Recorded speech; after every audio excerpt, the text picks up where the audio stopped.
day, but it was. It's nice to be out here as Tennessee takes on Penn State. I apologize if that wee intro music was a little too loud. I don't even know if you could hear it.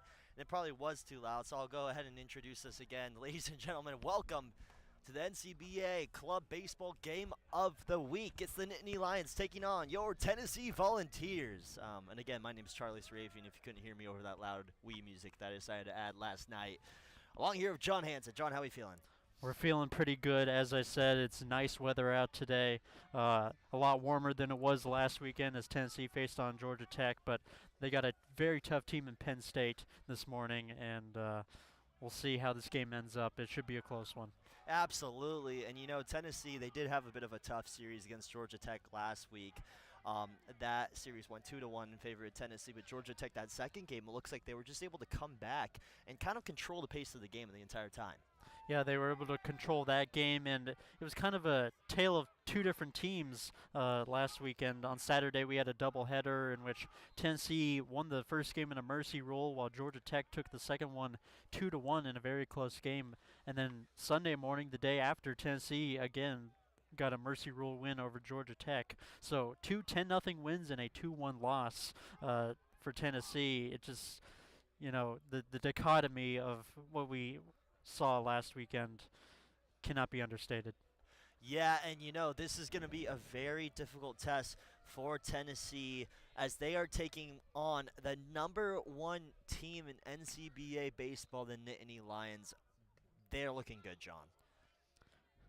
Penn State is a very, very tough team. They're coming off a championship last year, if I'm pretty sure.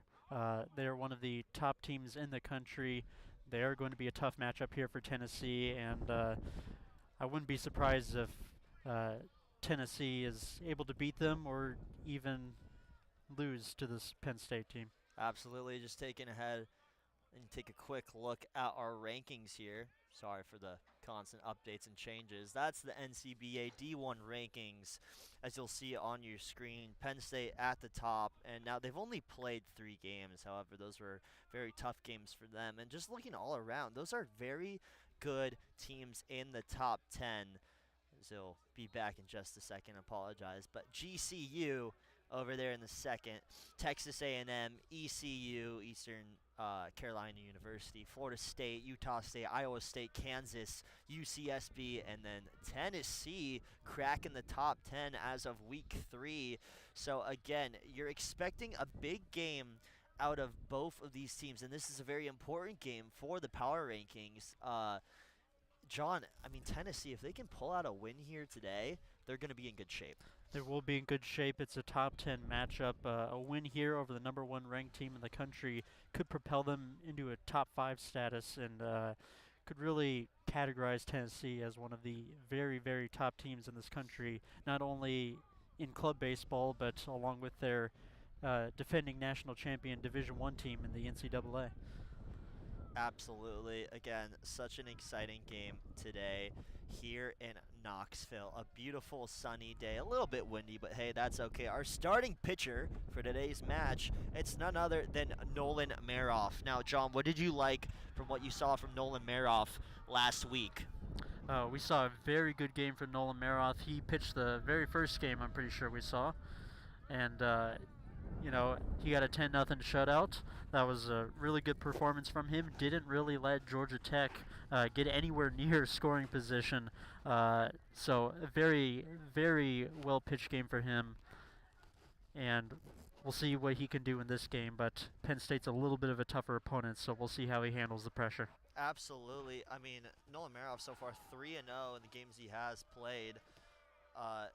It's just been incredible start for Nolan Maroff, and the other pitching on this team has been good too. But taking a look at the starting lineup for Tennessee, at center field, it's going to be Eric Swanson. Right field, we got Christian Cavagnaro. At first base, we got Will Gillis. At shortstop, Hobby Griffin. Third base, Bailey Redmond. Frank Romano going in at designated hitter. Max Nathan at second base, Jake Overton at center field, Tyler McKay at left field, and Nolan Maroff pitching. What do you want to see from some of these guys? I mean, I'm looking at Hobby Griffin specifically. We saw a big game from him last week. Again, Max Nathan had some good hits in there. Again, Christian Cavagnaro, John, it's a stacked lineup for Tennessee. It's going to be really important that everyone kind of comes together as a collective group. It is a very stacked lineup. Hobby Griffin did really good pitching in the Sunday game, as we saw against Georgia Tech. As you mentioned, Will Gillis had a great performance last weekend. Max Nathan as well. Christian Cavagnaro. What we really need from this team is just a very much a team effort here. Extra base hits, doubles, triples, drive some people home.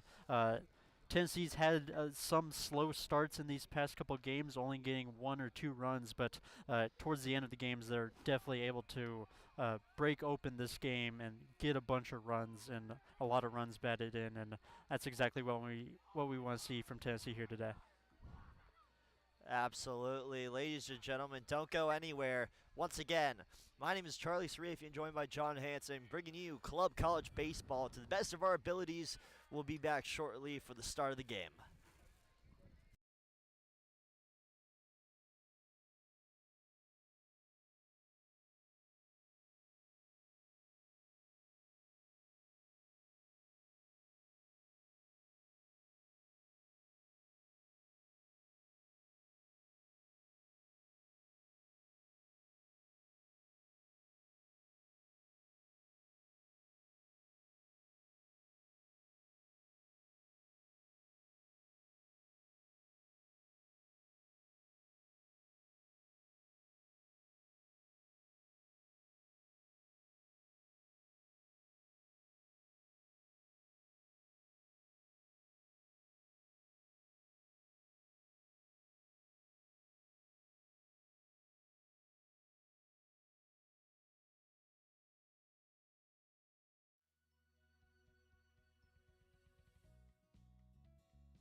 And And we're back, ladies and gentlemen. It's a great day to be watching club college baseball. Once again, my name's Charlie Sarafian, joined here by John Hansen. John, how we feeling? I've asked you 4 times, but I'm going to ask you again. You've asked me 4 times, and every time I've said I'm feeling good. It's warm outside. It's nice outside. There's a little bit of a wind, but it's not that bad.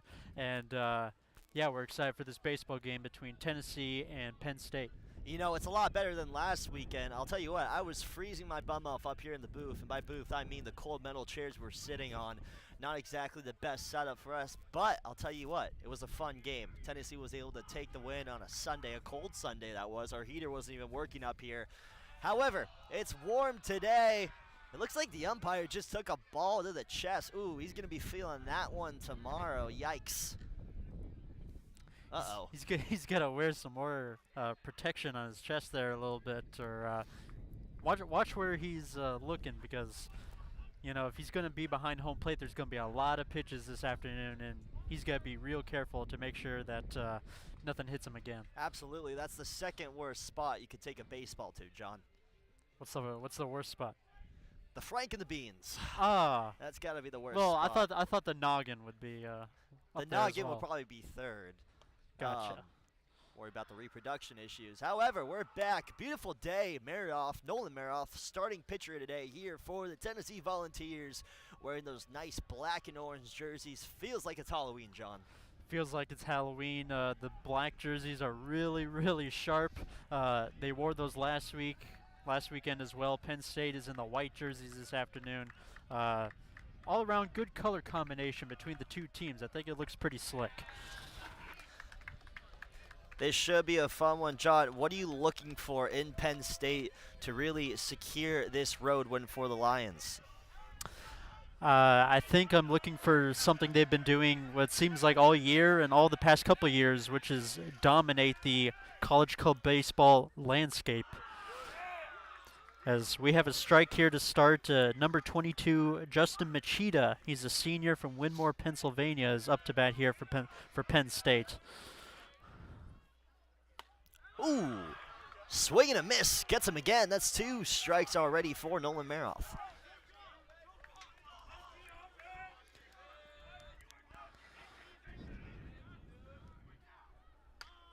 Bang! Gets him! Nolan Maroff. Oh, he's looking hotter than Palm Springs in the summertime right now. What a start for Tennessee. What a start there for Maroff. I mean, 3 pitches, 3 swings, 3 strikes, and that is an out. As Tennessee is off to a hot start, it is loud here at Tommy Shumpert Park. A lot of fans here in the stands, Penn State and Tennessee. We'll get another one. Nolan Maroff, 4 strikes in a row. Penn State batters calling time here.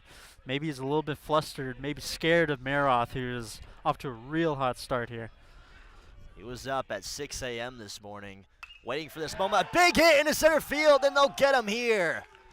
2 outs for the Volunteers. Second out there, line drive to the shortstop. Pretty easy so far, and Tennessee 2 outs already in this game, and they're looking up to the task to take on a very, very fearsome Penn State team. As we have Scott Hadinko for Penn State here at the plate.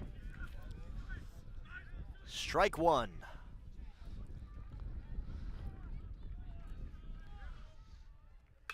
Another big hit into center field. They'll try to grab it. They do, and it's dropped. Miscommunication. And Penn State will get a runner on first with an error out there in center field. Yeah, maybe the sun got in the eyes of the center fielder there as his hat fell off. And he looked like he was going to make the catch. It went in his glove, but it just dropped out as Penn State gets a runner on base practically off of an error. And luckily he didn't get any further than that. But a very big mishap for Tennessee right there. Maroff looking to continue this solid pitching performance. Penn State starting to find their groove. A little too high.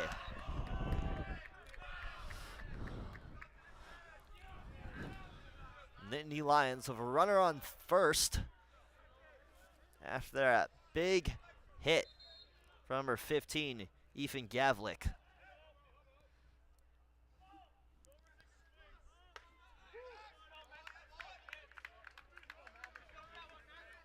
This is number 31, Owen Mathis at the plate.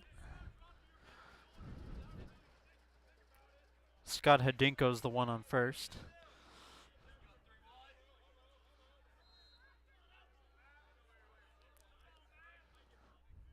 The pitch. Try to steal one. Another miscue. And they'll get to second, stealing a base. They're going to try to get to third.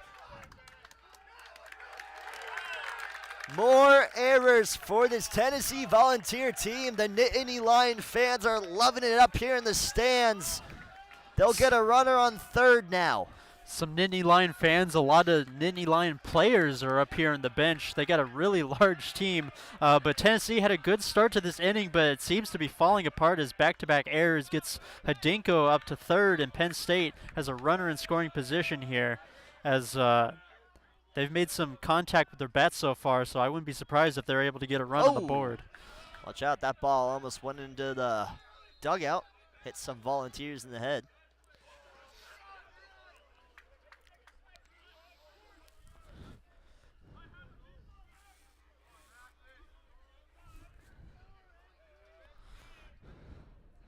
Here's the pitch. A little high.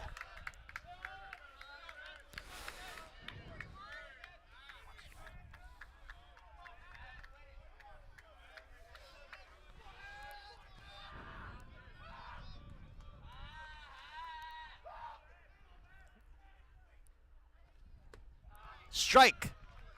They'll get him. And Tennessee will survive. Man, lucky there for Tennessee. They were off to a good start. Got 2 quick outs, but like I said, it seemed to be falling apart just a little bit. But Nolan Maroth gets out of the inning unscathed as Tennessee gets 3 outs there, and we'll head to the bottom of the first, where Tennessee will come up to bat for the first time in this game as Penn State stays scoreless here in this game. Ladies and gentlemen, we'll be right back for the next inning.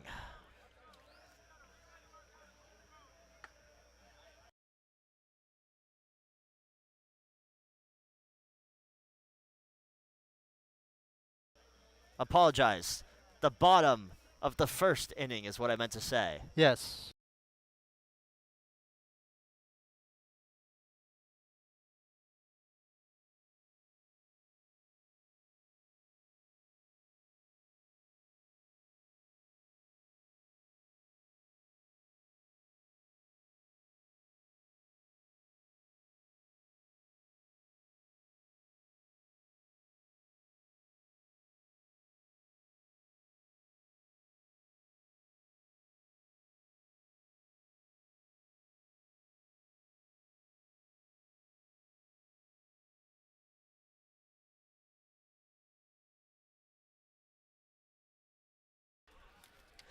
I was just informed by my producer that we are actually not going to do breaks after the first and the bottom of the innings.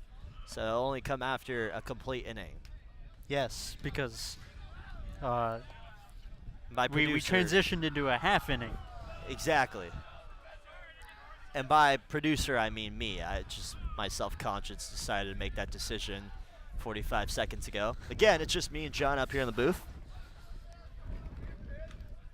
calling the game to our best of our ability. So, John, as you know, last week I had never actually commentated a baseball game before. I've actually never even watched a baseball game before.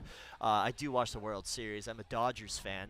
I do hail from Los Angeles. But again, I have no knowledge on the sport. However, last night I took a crash course and learned a little bit about it. Crash course, a 40-minute video, as you said. And yeah, I'm glad that you know a little bit more about this great game of baseball, because you really need it when you are going to commentate it. Absolutely. Oh, a big hit right off the rip. That one's going to go into center field. They'll try to grab onto it, and they do. What a catch. Huge play. What a catch there by the center fielder. It looked like a Willie Mays catch, as number 17 for Tennessee gets a quick out. Not what you like to see, but great play there from the center fielder as Penn State already has 1 out here in the bottom of the first. Not what you like to see if you're a Tennessee fan. Exactly what you want to see if you're a Nittany Lion fan. What a catch. Sun right in his eyes. That's why they're all wearing sunglasses out here. Makes sense. Another one. That's going to be in play. He's going to try to get to first, and he will. Safe. A little pop shot there from Christian Cavagnaro, who goes down the third base line, but he's able to beat the throw. Great little dinker, as our friend Kobe would say. As Tennessee gets a man on first, as we have William Gillis from Cumming, Georgia here, up to the plate. What a name for a city. Oh, nice pitch.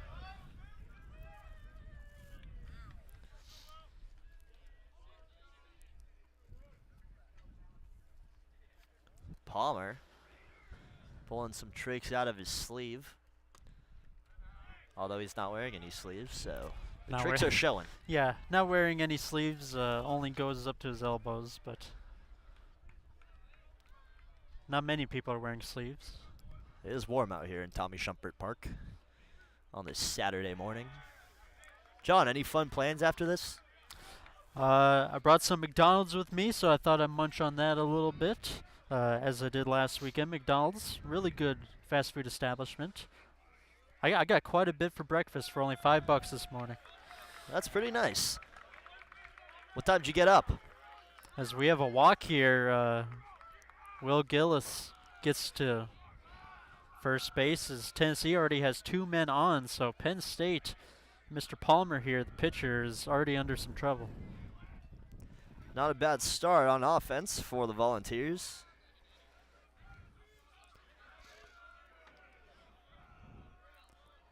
Hobby Griffin had some great plays in our last game on Sunday and some great hits. He's up to the bat here.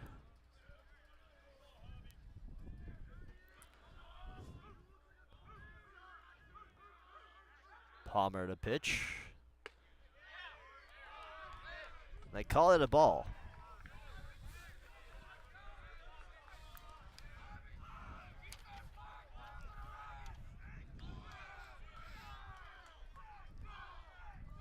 Here's Hobby up to hit. The lights could not be any brighter.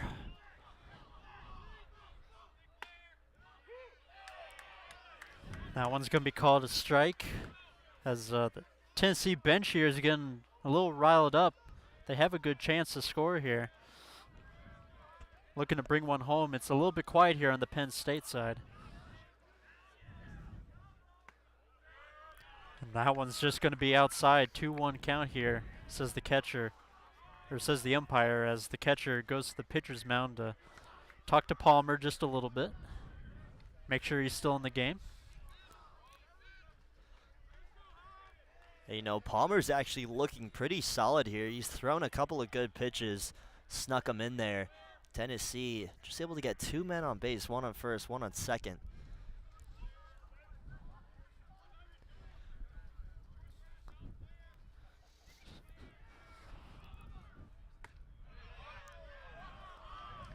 That one's outside too, as Palmer kind of looks at the umpire like, how are you calling that a ball? 3-1 count here, as Penn State is definitely under some trouble with 2 men on. We've actually seen some surprising calls from the umpire so far in this game, and Palmer not happy with the last 2 pitches. Big hit, that's going to go into right field. They'll catch it, make a play. 2 outs for the Nittany Lions. A little bit of a pop fly there to right field, easily caught for the 2nd out. All the runners retreat back to first and second base respectively, so they are not caught out to end the inning. As we have Bailey Redmond, who had a big RBI to start off our game on Sunday against Georgia Tech. That was the only run for quite some time. And Redmond is a very good hitter, so he could get a big one here right now. That hit's going to be in play. It's going to go to the left field, and routine catch. Just like that, that's going to end the inning for the Volunteers. Able to get 2 men on base, close but no cigar. We're going to flip here and go to the second inning. Ladies and gentlemen, we'll be right back.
And we're back for the second inning of play. Short little commercial break for you. Patrick Mannix is the one at the plate for Penn State. Is a big swing and a miss as Nolan Maroth gets another player to chase the ball there. Patrick Mannix is a junior from Radnor, Pennsylvania. A lot of Penn State players from Pennsylvania on this team. Makes sense. A lot of Pennsylvania students actually at the University of Tennessee from what I've noticed. I know you were just talking about Penn State, but it's interesting. You'll get a lot of guys coming up from up north. I've met a lot of people from Harrisburg, Pittsburgh, just outside of State College too. So yeah, popular state for the game of baseball. Popular state. They got 2 major league teams, very popular teams. Are they good most of the year? Not really, but as that one's going to be low.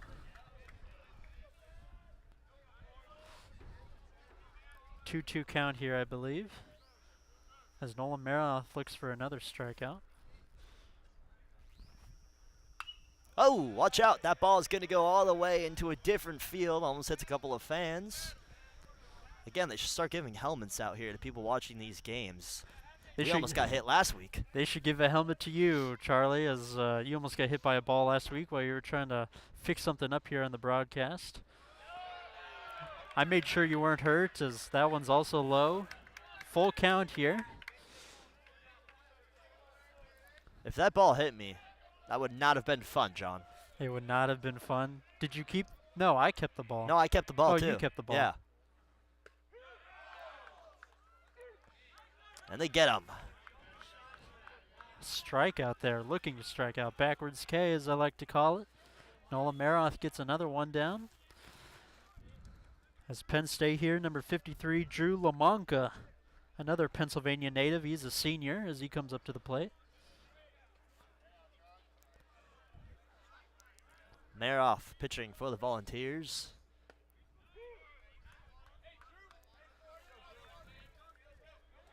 Strike one there.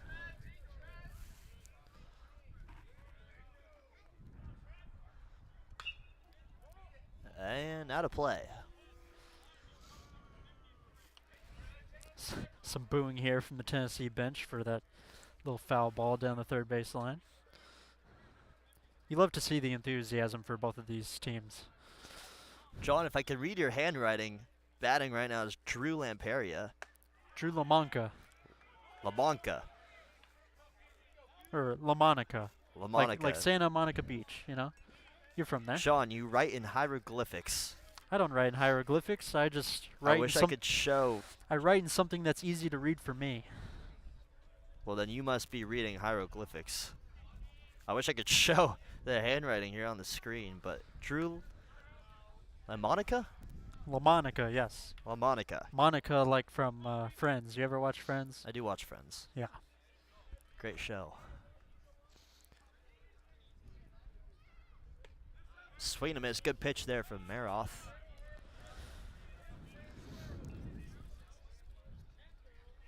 We'll get the count for you guys here in a second.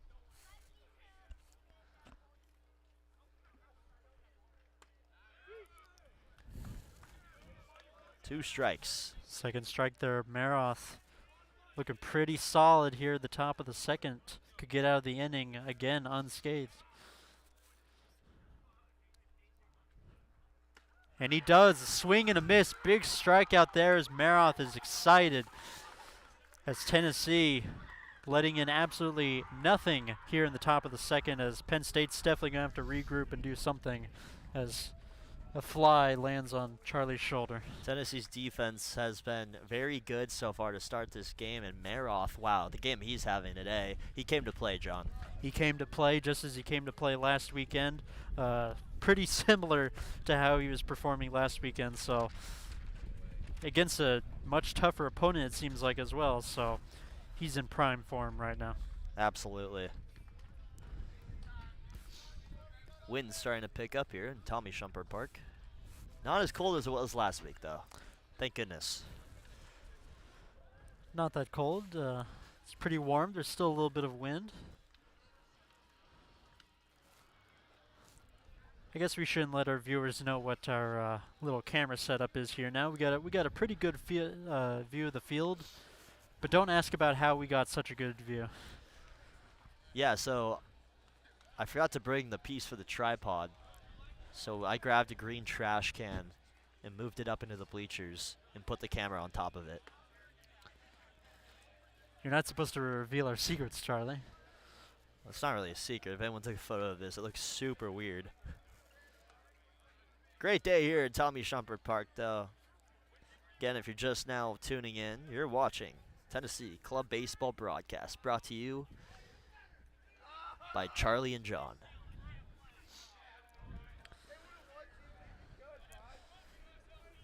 A lot of chirping up here from the stands and to the players. Love to see it in club baseball. Palmer back up on the mound there for the Nittany Lions, looking to get this party started. Nice starting pitch, strike one. This is number 12, the Italian Stallion, Frank Romano's at the bat. That is what they call him. They call him the Italian Stallion. I call him the Mafia Mob Boss, as that one's grounded to first. Gets past the first baseman. Looked like a Bill Buckner play there as Romano gets a base hit. He gets to first base. Penn State's fielding looking a little shaky once again. Romano gets to first base. I wasn't able to do that last night, but hey, you try. An error there for Penn State early on in this game. As we have Max Nathan here, senior from Reston, Virginia. Pretty close to Pennsylvania, but also very close to Tennessee. As that one's low and outside.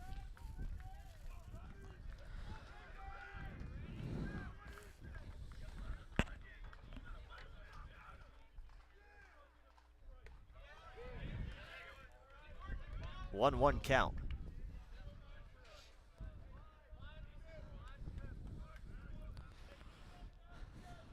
Brady Palmer looking to get it together a little bit. He hasn't had that great of a start. Hasn't let in any runs, but a lot of missed pitches that aren't being called strikes, and he's let a few people on base. So he's really going to have to clean it up here a little bit for Penn State. And you know, on paper, it looks like he's not having the best game. But honestly, a lot of his pitches could arguably have been strikes. So some questionable calls from the umpire early on in this game. Some questionable calls from the umpire, definitely. Brady But we have no replay system out here, so you can tap your screen, double tap it. It'll What are bring we you back gonna 10 do? seconds. So. Oh, watch out! Almost hits Brady Palmer in the hip. Nice little sequence of events there for the Volunteers. They'll get a man on first, man on second. Second straight base hit as Brady Palmer.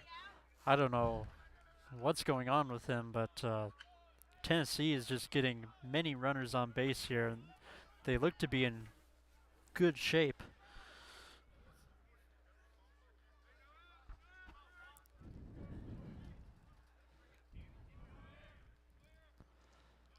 Will Gillis up to bat.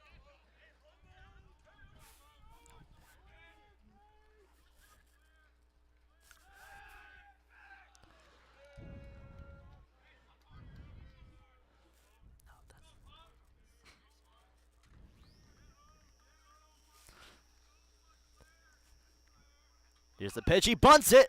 A nice play there. And the Volunteers are going to get bases loaded. A beautiful bunt from number 3, Jake Overton. Jake Overton. Called him Will Gillis for a second.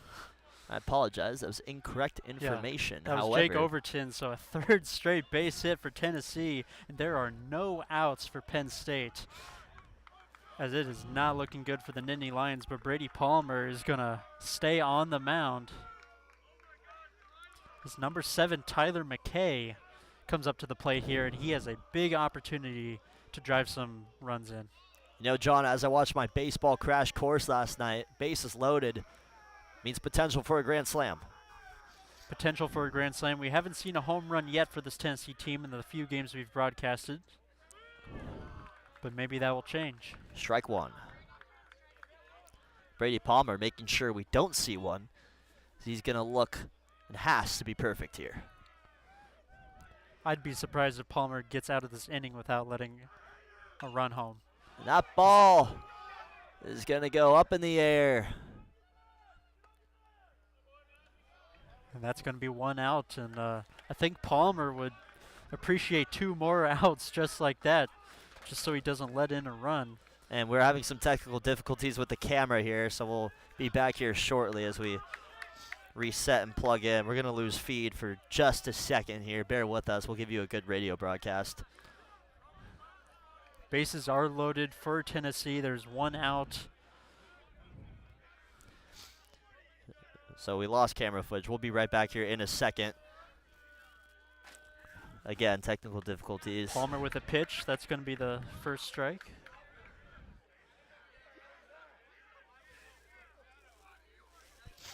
We'll try to get the camera footage back here in a second. Apologies. Again, bases loaded for Tennessee.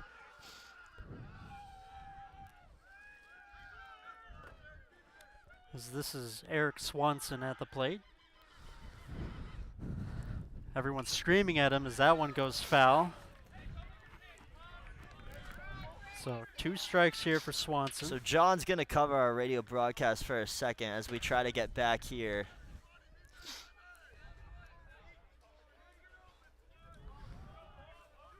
We're sorry for the camera, but I will try to keep everything up here. Here's Palmer with the pitch. As Swanson hits that one into right field, and it's caught. And runner from third is going to go to home plate. Great throw to home, but it's not in time. In Tennessee, Romano scores, and the Volunteers are the first on the board here. A pop fly out into right field. 2 outs for Penn State, but Tennessee's able to capitalize on it. They get a run on the board. Runners on first and third here. As number 13, Christian Cavagnaro, comes up to the plate here. The worst possible time our camera could stop working. Worst possible time. I hope everyone could tell what happened. Like I said, pop fly under right field. Caught for the second out, but the runner from third, Frank Romano, comes in for the score. As Tennessee gets an early lead over the top-ranked Penn State Nittany Lions here. As a short little throw from Palmer to third base just to make sure the runner doesn't go.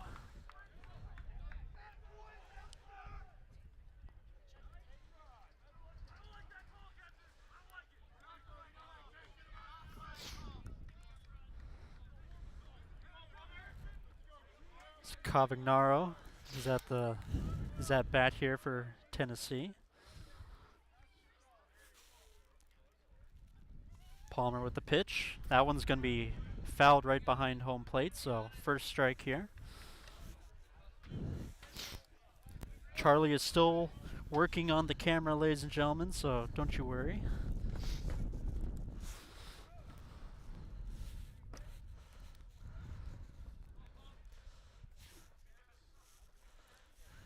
Throw to first base from Palmer.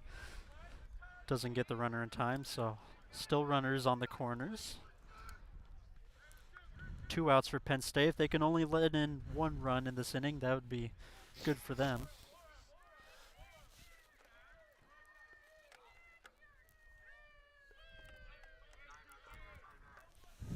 Pitch to Cavagnaro. That one's going to be a swing and a miss. That's going to be the second strike. 1 more strike and Brady Palmer will get out of this inning with only 1 run scored.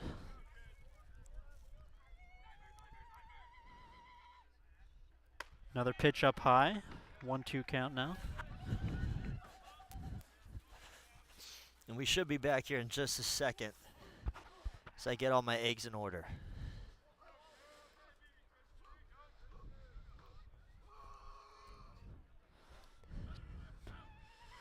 That one's going to be low. A 2-2 count now. So Cavagnaro was looking in trouble here at bat, but now it's even counts. 2 more balls and he could get a walk and we could have bases loaded once again. Cavagnaro hits that one into left field and it's going to drop as another run scores for Tennessee. Cavagnaro's only going to get a single as we have runners on first and second now as Tennessee leads Penn State 2-0 here in the top of the second inning. And it looks like Brady Palmer might get pulled here as only pitching for 1 2/3 innings and he's going to get the boot. Another pitcher will come in here for Penn State as Tennessee puts 2 runs on the board early on against the Nittany Lions, and they are looking very good here in this game. And the Volunteer team and bench is all hyped up. John, I don't know what happened on the camera, but what I can tell you is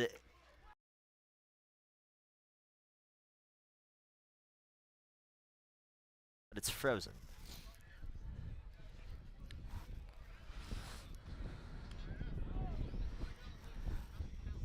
And we're back. We're back? We are back. You fixed it, Charlie. We are back.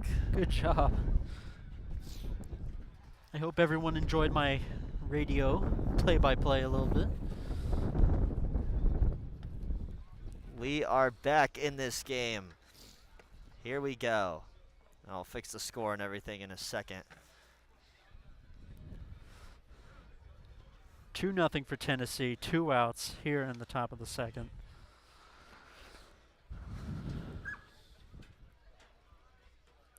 As it looks like number 49 for Penn State. Let me get my notes out here.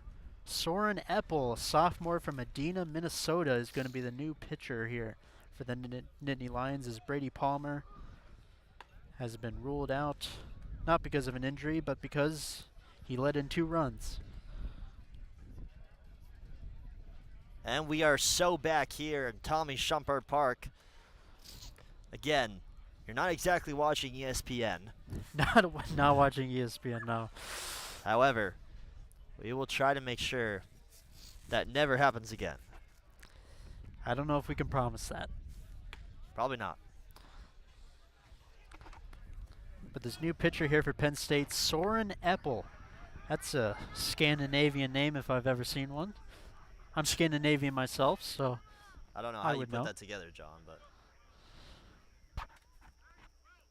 it looks like apple, but it's Eppel with an E.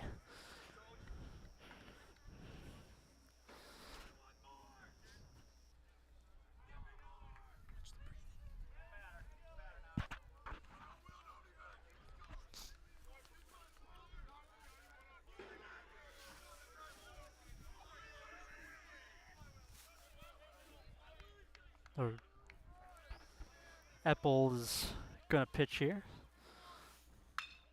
As that one's grounded to shortstop, and that's going to be the third out here for the half inning. Tennessee gets 2 runs on the board. Penn State finally gets out of it. Not a great inning for them.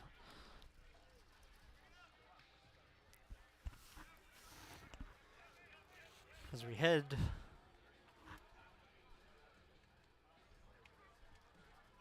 to the top of the third, we are in the bottom of the second, my bad. But we are headed to the top of the third here. I wonder if we'll get a little bit of a break. We will. See you in a few.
We're back here for the top of the third.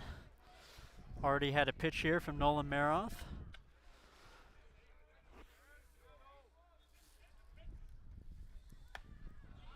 As that one's going to be up high. 1-1 count here.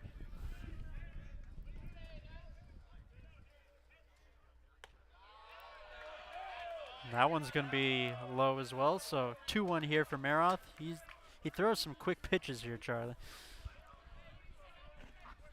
You know, Maroth having himself a game here. That's going to be the second strike, so 2-2 count here.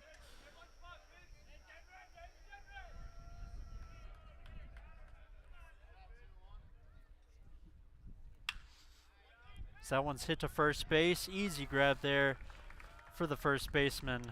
As Tennessee gets an out here in the top of the third inning.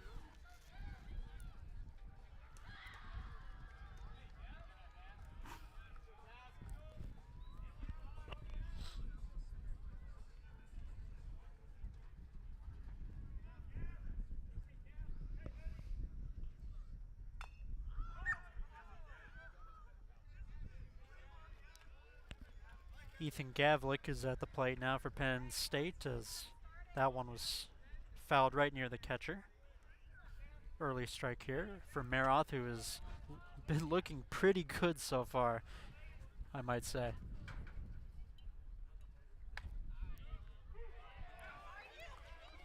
Gets another one. Penn State fans not happy about that one, John.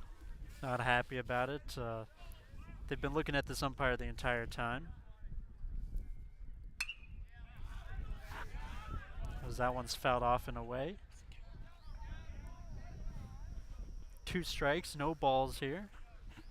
Maroth looking for the second out of the inning.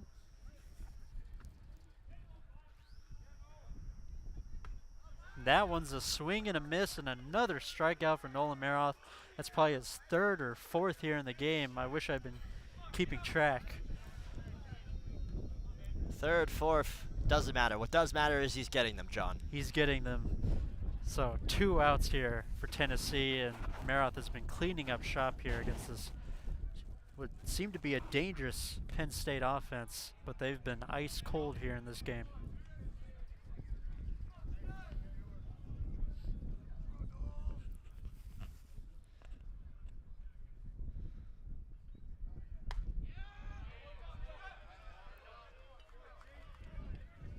That one's going to be up high as we have Justin Machida, I believe the top of the lineup here for Penn State, their first batter. That's going to be the second strike. 1-2 count here.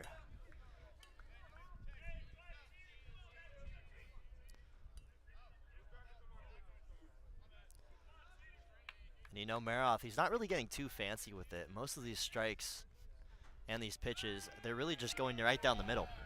Right down the middle. He's caught some players swinging, but a lot of them have been just looking at the ball and right in the strike zone. Maroth has been absolutely dangerous this game. But that one's going to get away from him as 4 balls there for Maroth, and he lets a walk in. So Penn State, can they generate some offense with this man on base? 2 outs here in the top of the third.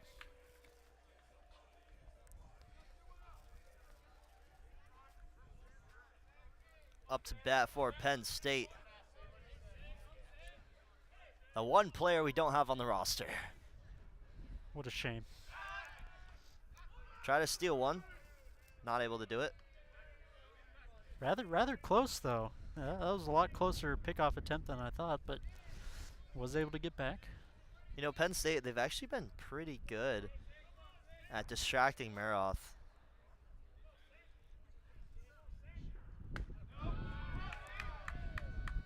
First pitch here to the unknown batter is going to be up high.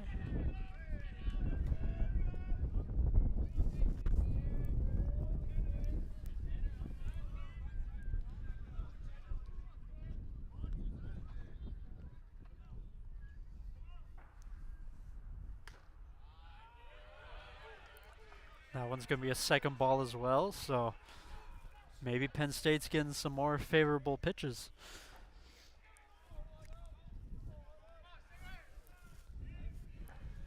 Two-0 count here.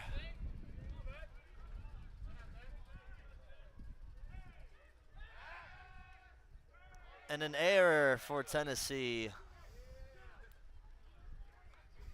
Not going to be too big of one. One runner on first here for the Nittany Lions. Maroth, so far, he's been good. Penn State starting to figure him out a little here at the top of the third. A third pickoff attempt here for Maroth, who thinks he can get this Penn State runner out, but unsuccessful so far. Is he finally going to pitch here to home plate? Does, and that one's going to be fouled off, so 2-1 count now. First strike of the at-bat.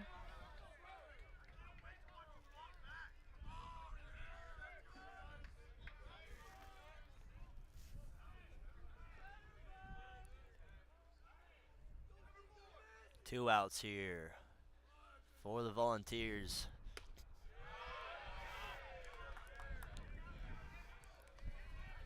That one's low, 3-1. Maroth been throwing a lot of balls these past 2 at-bats. Let's see if anything comes of that or if he's able to get out of this inning. Swing and a miss there. Big swing and a miss. 3-2, full count now. Maroth looks primed and ready to close out this third inning. Looking for 9 up, 9 down.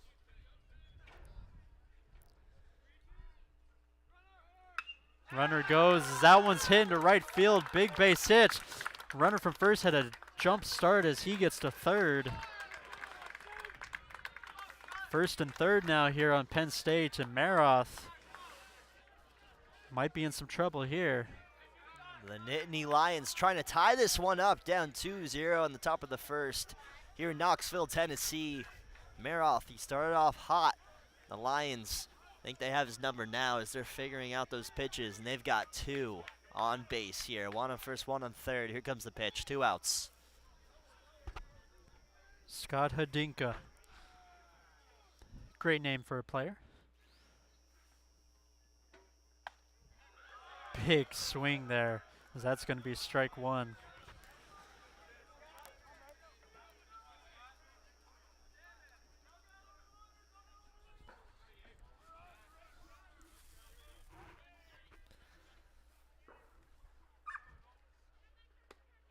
Check swing there. It's going to be a second strike, is what the umpire calls. Just one more strike, and Maroth will once again leave runners stranded here for Penn State.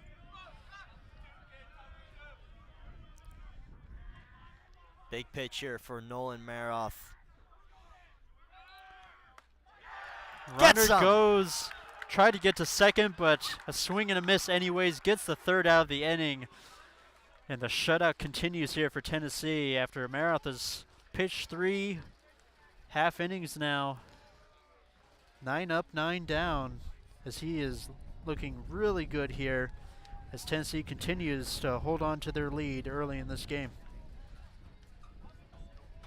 Nolan Maroff sending the offense back onto the field, where they will try to tack on more to this already 2-0 lead here in Tommy Shumpert Park. John, what do you want to see from Penn State to maybe even up this ball game? I think the first thing that they need to fix is probably their pitching. You know, they're already on their second pitcher in this game as they head into the bottom of the third here. Brady Palmer looked good in the first, but just kind of went away from him from there as Penn State's pitching. Their defense needs a little bit of work if they want to stay in this game, or else Tennessee's going to blow this one wide open, and that's not what they want for the Nittany Lions.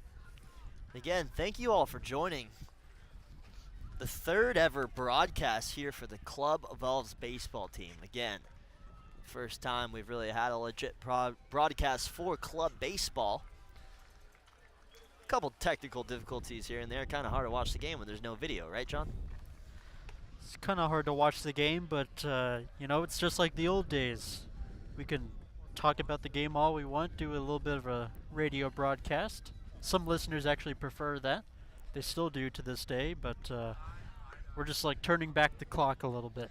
If you made me do a radio broadcast of baseball, John, I gotta say, that would not be the most entertaining thing.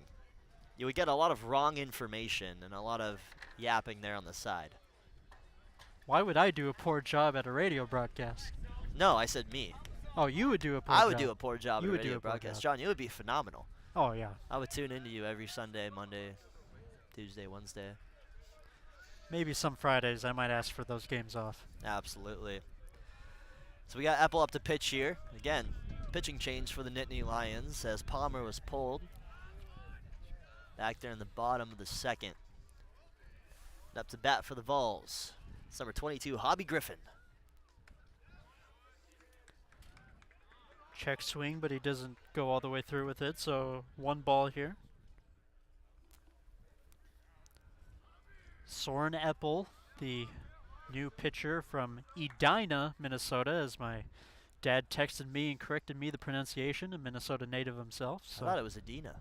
It's Edina. That's weird, because I have a friend from that city, and he says Edina.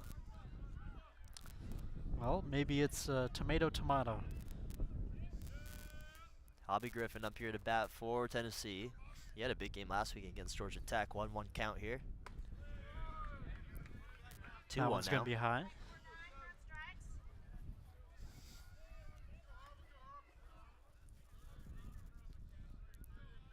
Hobby Griffin definitely has a power bat, can make some contact with the ball. Could easily get a base hit here if he angles it well enough. And that one's going to be low near his feet as he spits on the ground. So 3-1 count here. Potential walk opportunity.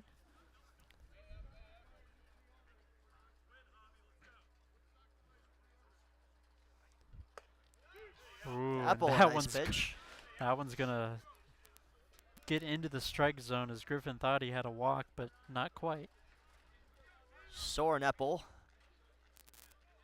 Fall 2024 Dean's List recipient, attended Normandale Elementary.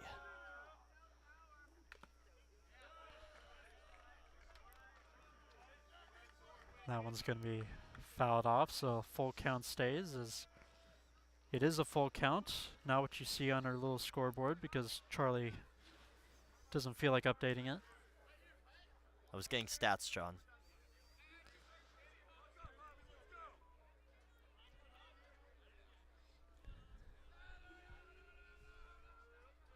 Soren Epple with the pitch. Just going to step off the mound for a little breather here. Hobby Griffin at the plate, 3-2 count. Bottom of the third, 2-0 for Tennessee. And that one's going to be low, and it's going to be a walk.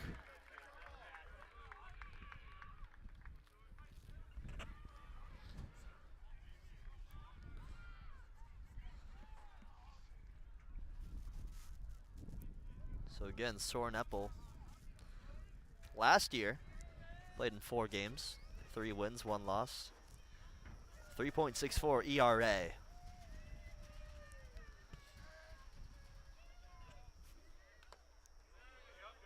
Gets a strike there.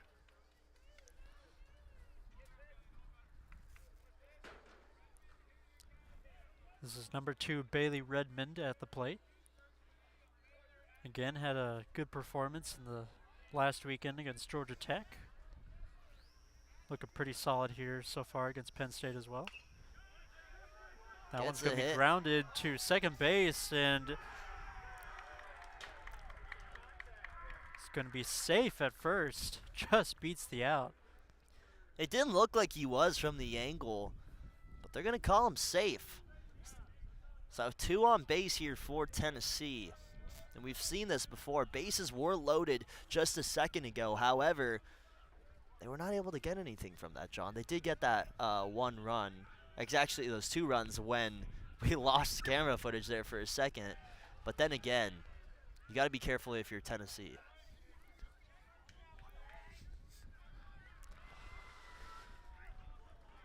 It's Frank Romano, the Italian stallion. Low and outside, runners looked to be running but didn't.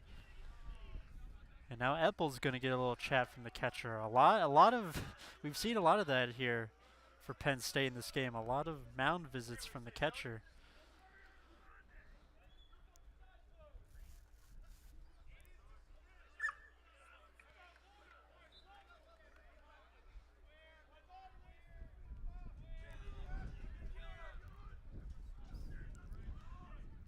One on first, 1 on second for the Volunteers.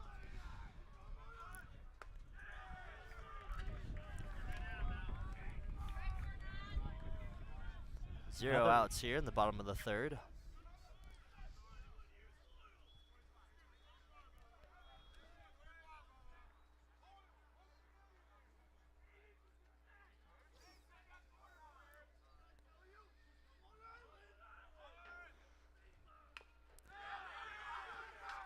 A little bunt opportunity there. Throw to first will get him out, but the runners advance.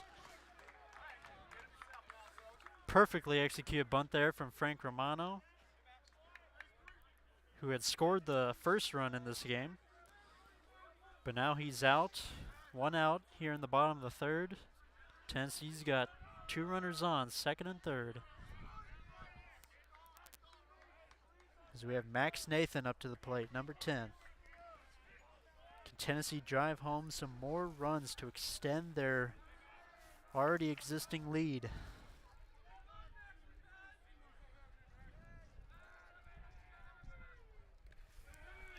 That one's low, gets away from the catcher, but runner on third. Hobby Griffin decides to stay put. Didn't want to take the chance. We saw that happen a lot last weekend against Georgia Tech. A lot of the miscues came from the catching position, but so far they've been pretty good here. Now again, if you're Tennessee, you just got to get a hit. So far, Epple, he's been good at pitching. You just really want to be cautious, though, if you're Penn State as well, and not let Tennessee get any hits in the center field, because that's where they have a lot of their success. And it's easier said than done, John. Easier said than done. Tennessee is a great batting team, but Penn State's an overall good team, and it seems they just haven't shown that yet here in this game. But we'll see if they can batten down the hatches a little bit. As a third straight ball there. And we could get a 4-pitch walk and possibly another bases loaded here for Tennessee, just as we saw in the last inning. That would be very beneficial, John, for Tennessee. Yeah, if you're a Tennessee fan. But that one right down the middle is going to be called a strike, so a little bit of pressure taken off.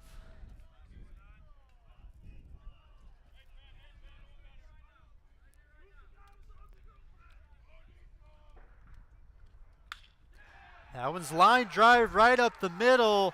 It's going to be a base hit. 1 run's going to score. 2 runs are going to score. A 2 RBI single from Max Nathan as he does a little dance on first base. It is now 4-0 Tennessee in this game. Are you surprised at this score right now, Charlie?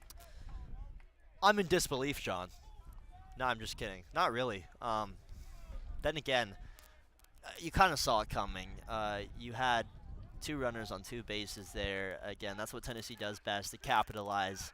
That's what they did there, John. Now, again, you're not going to get the most detailed or accurate baseball knowledgeable response from me. Why? Because I don't watch the sport. Really never have. But then again, you know, runs are good. So call it what you want to call it. I'm going to call it and say Tennessee might pick up a big win in this game, hand Penn State their first loss. Let's not jinx it. Let's not jinx it. Well, so far it's looking pretty good. It's looking good, but I always say that right before my bets don't hit, so. I took Nikola Jokic's under last night. He had the best game in NBA history. Well, that's your fault for betting on the NBA. Baseball hasn't started, John. I wouldn't bet on baseball, though, because I don't watch it, so. Well, don't bet like my dad did, who bet on the White Sox and the Phillies to go all the way. Hasn't been too great for him. Ball. Strike. It's got to be one of the two, right? 50% chance. Strike. Strike on that last pitch. This is Jake Overton at the plate. 1-1 count.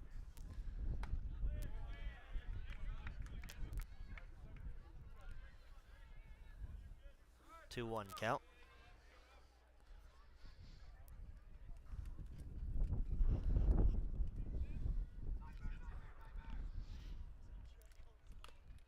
That one's going to be fouled back towards a little photographer down here. I don't know who she works for, but she's dressed in orange, so she must work for Tennessee.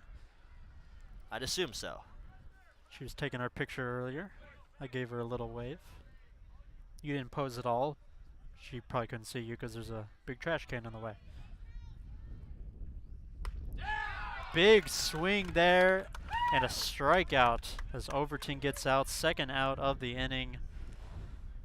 That was one of the best pitches we've seen from Soren Epple so far. 2 outs.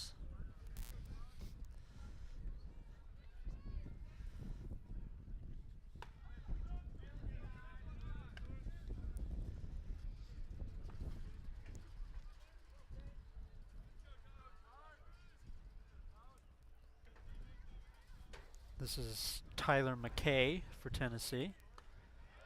Strike one there, swing and a miss, 1-1 count.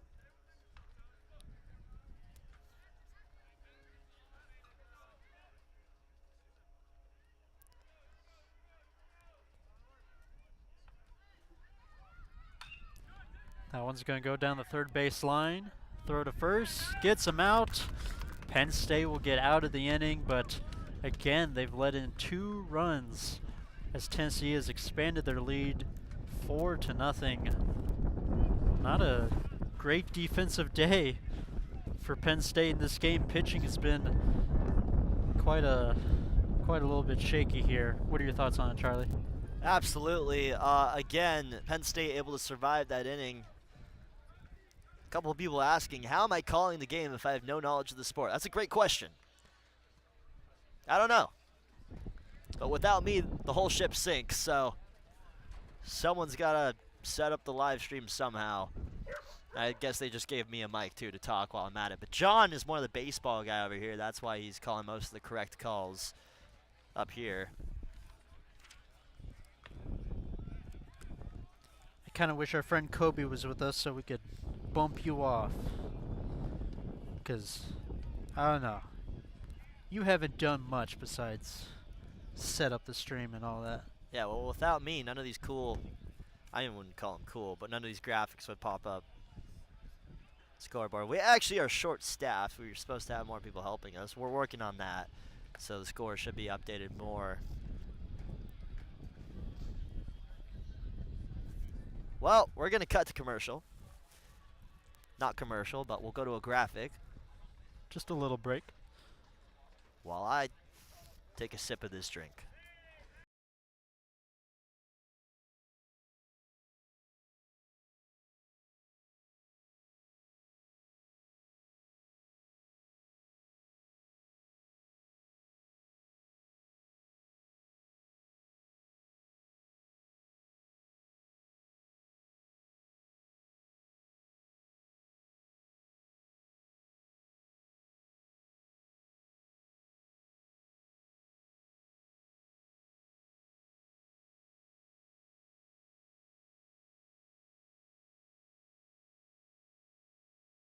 And we're back.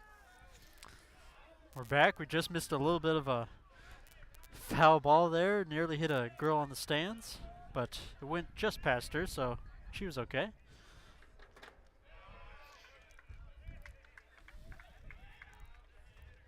It's the top of the fourth now. Penn State at the plate, down 4-0 in this game to your 10th ranked Tennessee Volunteers. So that one's going to be shot to third. We'll get him out. Owen Mathis was the one who got out from Newtown Square, Pennsylvania. Penn State already 1 out in the inning as Nolan Maroth looks to continue his dominating performance in this game for Tennessee pitching, just as he did last weekend against Georgia Tech.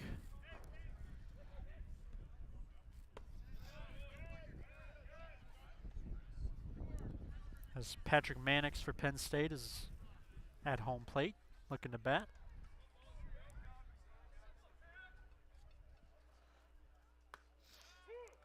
Patrick Mannix, the third baseman. 2024 NCBA Chesapeake third team all region.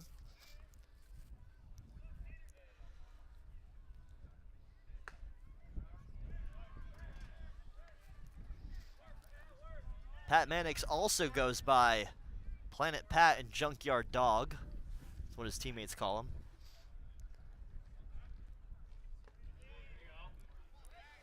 I like the name Junkyard Dog. It reminds me of some minor celebrity that I know, but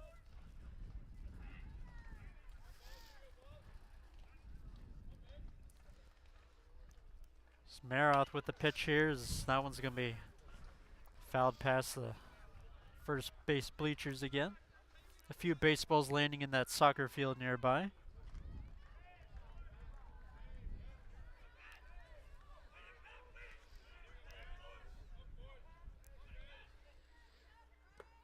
A little low. They'll walk him.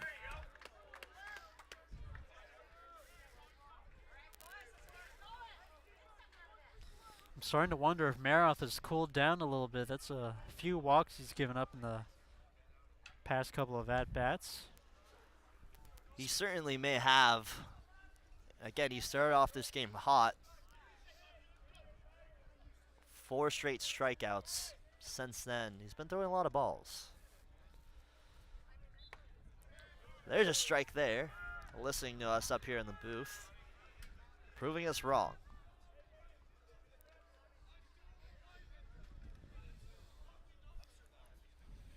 This is Drew LaMonica from not Santa Monica, California. Planet Pat over there on first base trying to steal second. Now, why would he do that? He's trying to orbit the solar system here. Oh, watch out. That ball goes the wrong direction. Orbit the solar system. That got a chuckle out of me. Well, it took you a second. It took me a second, but it was pretty funny. Let's see if Planet Pat has wheels. He's going to try to do it. He might here. We'll see. Planet Pat lurking over there in the background.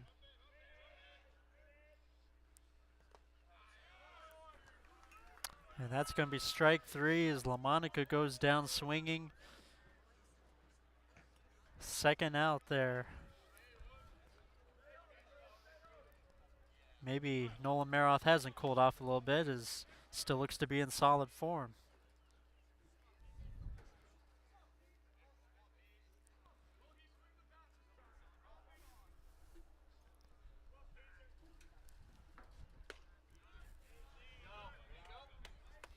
Ball one.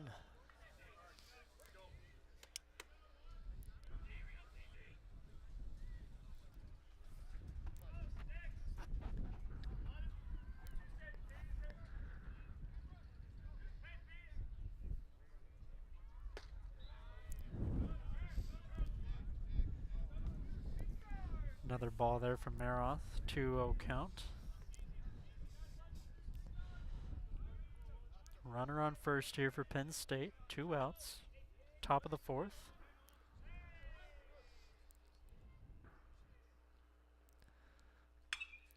That one's going to be hit into right field. Is it going to carry into foul territory? It will, but Tennessee right fielder gets the diving catch.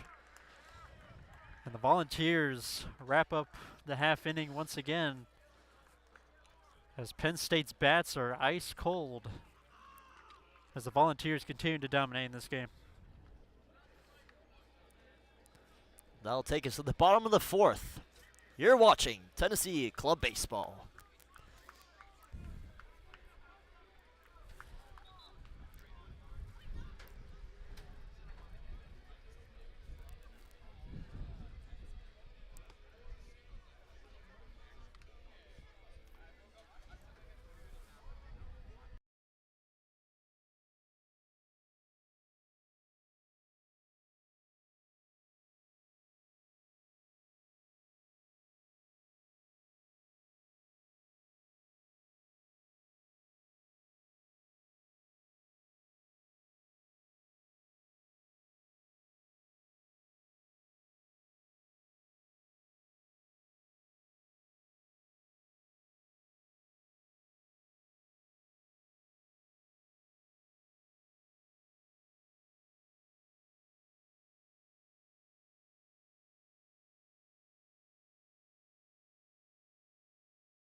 As we are back here for the bottom of the 4th inning, Charlie went to go to the bathroom, so it's all on me to carry this broadcast for the score bug, the announcing.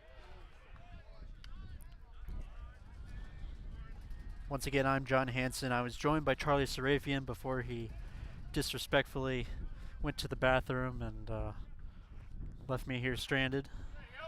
As a second swing and a miss there.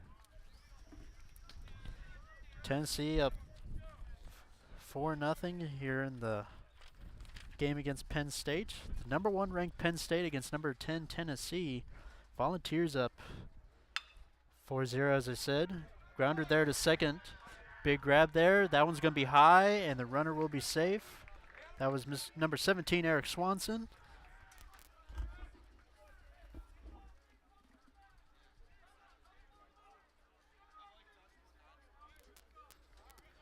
As there's a runner on first here for Tennessee to start this inning. Left-handed batter Christian Cavagnaro up to the plate for the Volunteers.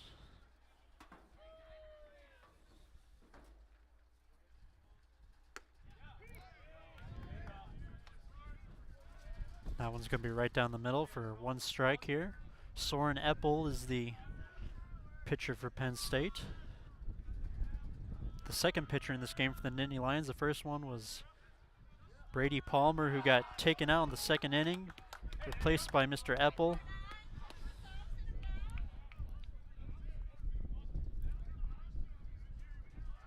Second strike there for Cavagnaro. No outs in this inning so far. Runner on first, Mr. Eric Swanson. Runner goes, Swanson goes, and he's going to safely make it to the second as the catcher could not handle the ball. So runner in scoring position for Tennessee here, as it's looked for most of this game. Penn State defensively has not been as good as you thought they would have.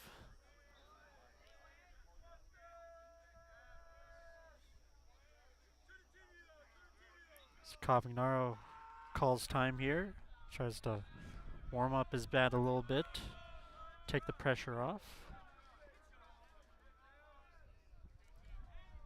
0 balls, 2 strikes here.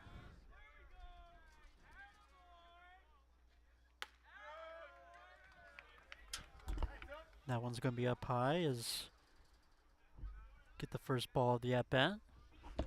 Charlie is taking his sweet time to come back from the bathroom. I see him. He's just made his reappearance.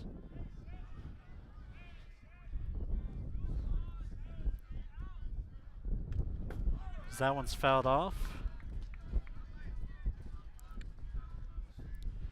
Charlie looks like a knockoff member of NSYNC as he makes his way back up the bleachers. Definitely no Justin Timberlake.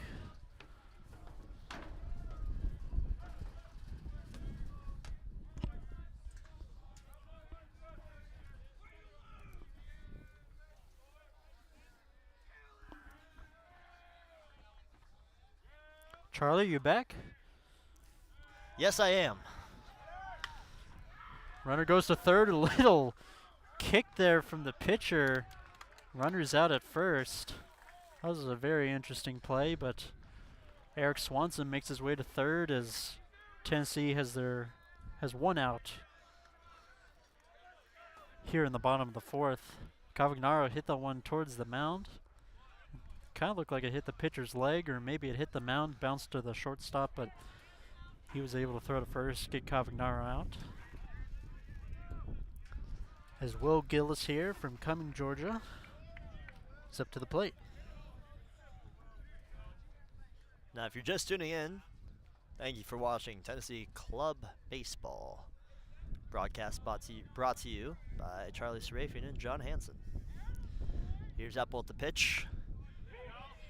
Line drive, strike one.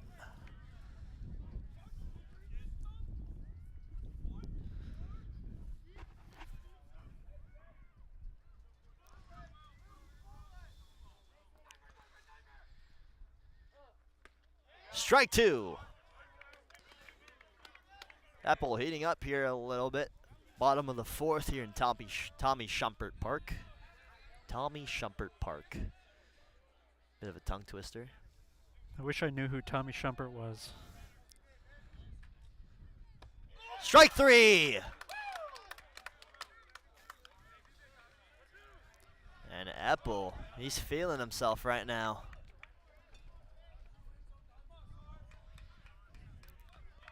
Big strikeout for him. That's the second out of the inning. Again, a runner on third here for Tennessee. They could drive home their 5th run of the game. This is Hobby Griffin. Big swing and a miss there. Strike one.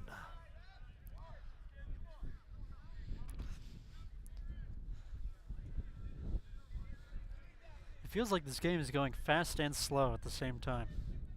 Oh, absolutely.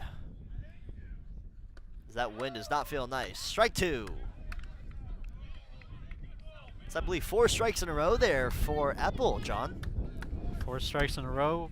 Quite a few of them getting the batter to swing, which is exactly what you want to see if you're Penn State.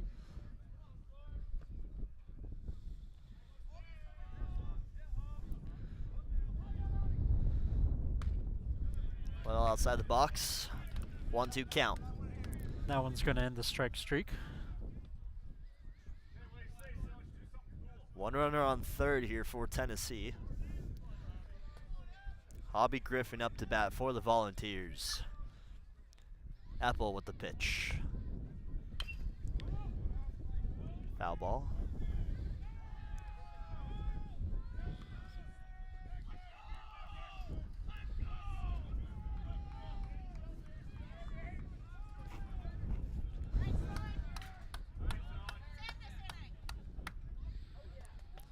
Some Penn State fans trying to root their team on here to get out of this inning without letting in another run, as they've let in 2 runs the past couple of innings, and a big swing and a miss there for Hobby Griffin.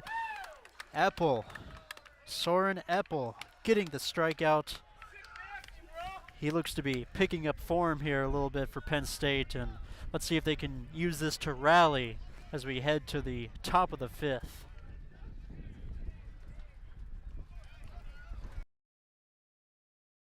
Board cut into this Tennessee lead. Once again, they're up 4 runs to none. Well, that'll do it for the 4th inning. We're going to go to break here. We'll be back shortly for the 5th.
And we're back. Nolan Maroff pitching here for the Tennessee Volunteers. You could tell it's Maroth by that bright blue glove that he wears. Trademark for the pitcher.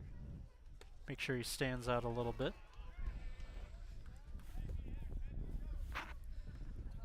1-0 count.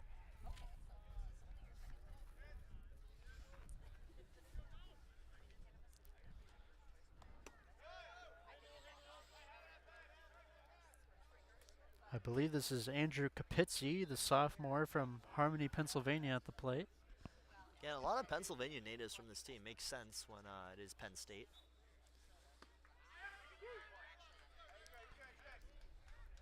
There's not that many Tennessee players on Tennessee, though, which is kind of strange. It is interesting. It's like that with the hockey team as well. Again, hockey, you get a lot of players from the north and the East Coast. Tennessee, this baseball team is a little bit spread out. Very popular sport here, though, in Tennessee. Baseball. Football and baseball seem to be the main sports. Big hit. It's going to go out into right field and caught. 1 out for the Volunteers. Little blooper out to right field. No trouble for the fielder as Tennessee gets their first out in the inning as Nolan Maroth pads more of his already great stats in this game. As Ethan Gavlik, number 15 for Penn State, big swing and a miss.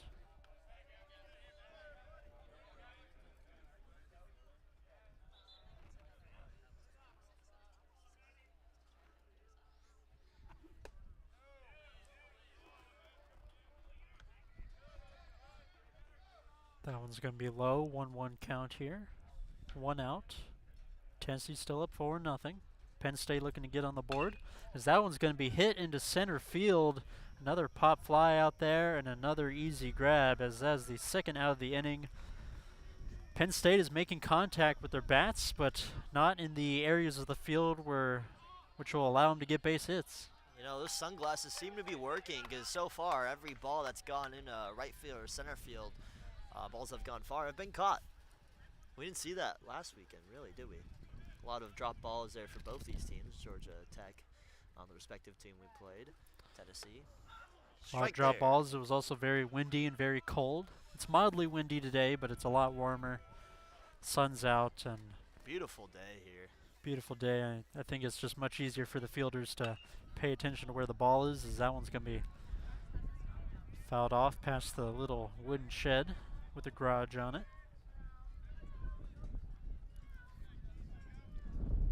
Some meowing coming over there from the Tennessee dugout.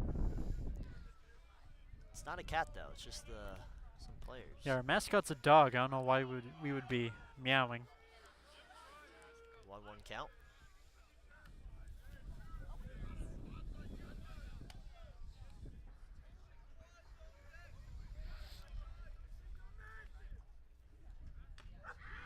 That one's going to be foul tipped into the catcher's glove, and that is going to be the third out of the inning. Nolan Maroth continues to absolutely pound the Penn State batters here. That's what she said. As the Volunteers get through another half inning as we head to the bottom of the fifth. Yeah, that was a really good pitch there, John.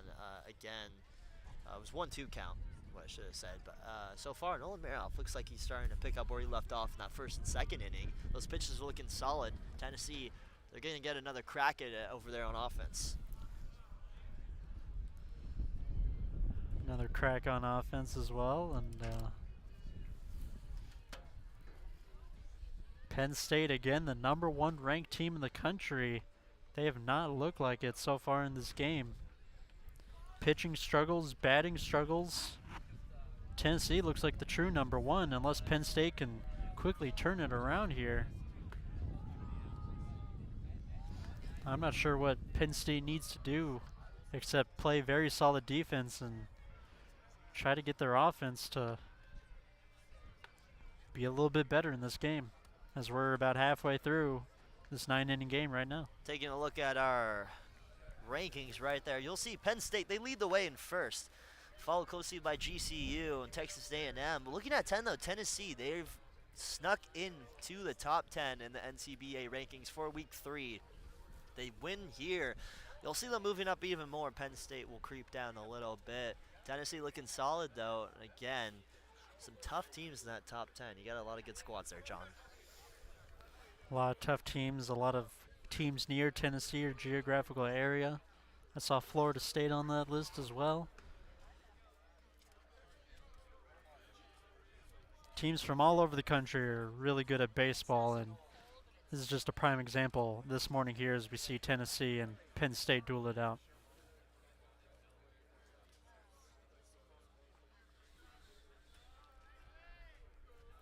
Soren Epple still pitching here for the Nittany Lions. He's been solid so far ever since he took over in this ballgame, John.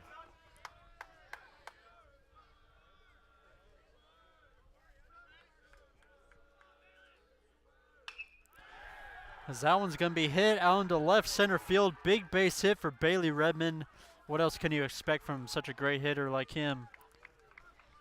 Nothing else. I mean, that's what you got to do in these baseball games, and that's what Tennessee does best. They really love that center left field area. Got a lot of left-handed hitters on this team, John. Yeah, quite a bit of left-handed hitters. Redmond's one of them. I know Frank Romano is another one in there. And it looks like Soren Epple from Medina, Minnesota is going to be taken out as Penn State brings in their third pitcher of this game. So another pitching change.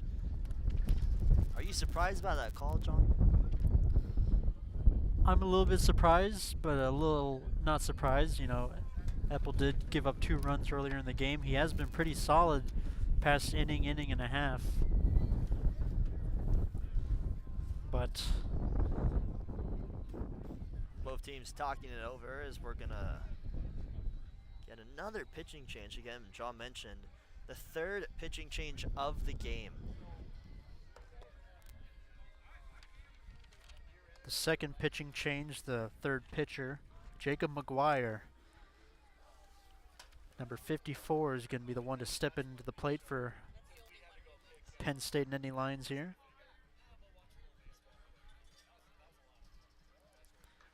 So Jacob McGuire.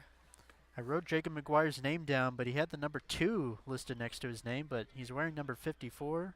He's from Gibsonia, Pennsylvania. I mean, about 90% of this Penn State roster is from Pennsylvania. He's a sophomore. He bats right and he throws right. His rookie year last year. Again, hometown from Gibsonia, Pennsylvania. There's quite a few players from Gibsonia. 2, maybe 3 players from Gibsonia on this Penn State roster. Not one of them is related, which is quite interesting. Quite the accolades for Jacob as well. 2023 Class 6A All-Section First Team.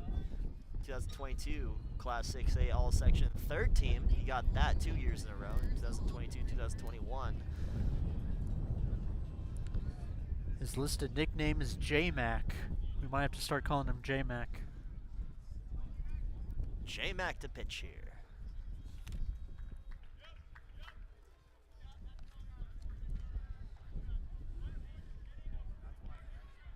Hey, look who's at the plate, your best friend, the Italian Stallion. The Italian Stallion, here he goes. A little too low.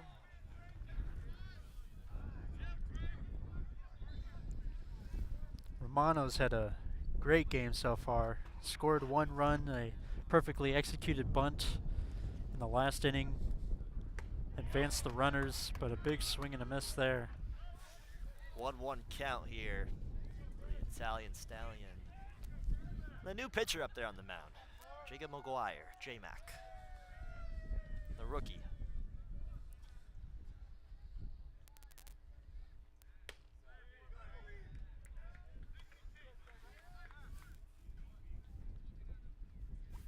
Two-one count here.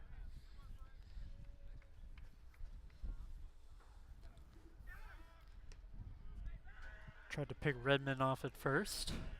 Not close, he wasn't too far off the bag, so easily made it back to the bag.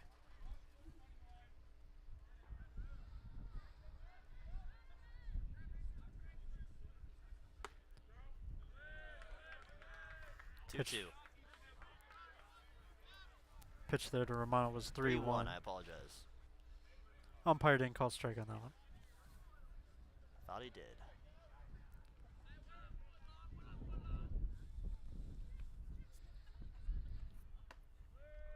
And that one's going to be a walk as Romano makes his way to first. Jacob McGuire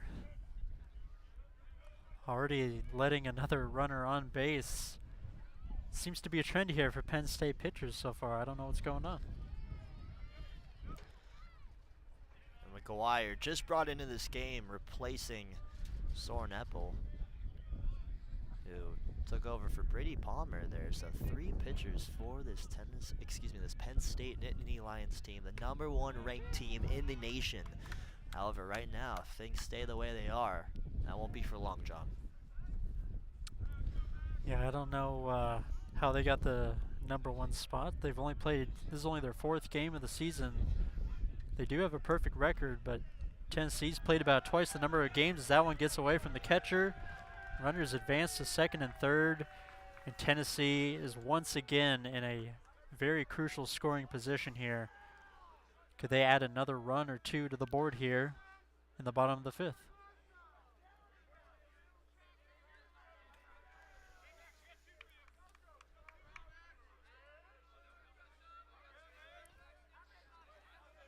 This is number 10, Max Nathan at the plate. Pop fly. It'll be caught. Good hand-eye coordination coming from the outfield.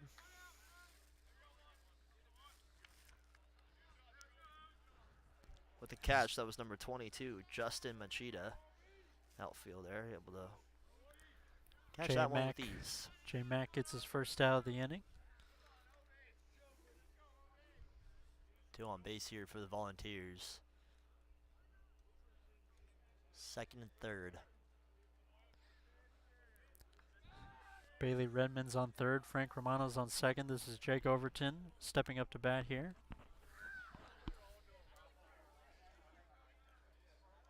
As McGuire looks for the first pitch to Overton.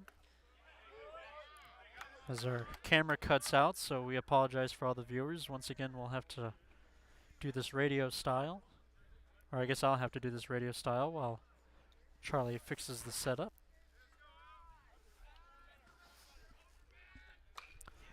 That one's going to be fouled off to the left, so 1-1 count here for Jake Overton. Again, runners on second and third for Tennessee, bottom of the fifth. They lead 4-0 in this game, 1 out. Jacob McGuire is the pitcher, the third pitcher here for Penn State in this game. Here comes the pitch. That one's going to be fouled off the catcher's chest. 1-2 count.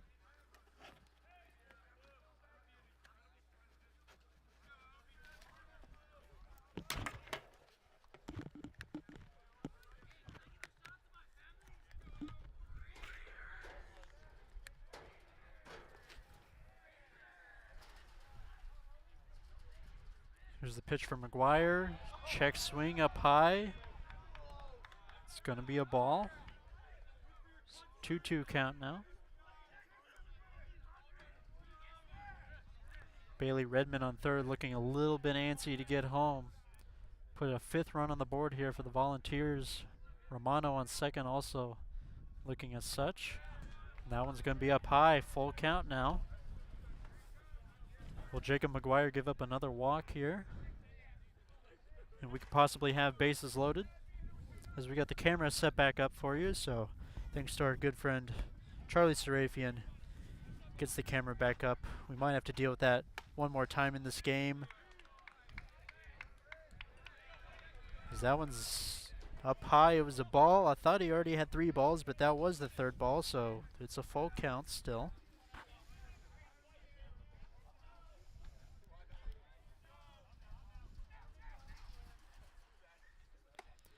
Check swing. He didn't go. It's going to be a walk, and we have bases loaded now for, I believe, number 7, Tyler McKay for Tennessee. It seems like whenever we have these bases loaded situations, it always seems to be McKay up to bat. I feel like that's happened a time or two. But as you can see, the bases are loaded. Still 1 out in this inning. Jacob McGuire, the pitcher for Penn State, giving up a couple walks here. Tennessee has an opportunity to bring some more runs in, and that one's going to be swung through by McKay. First strike.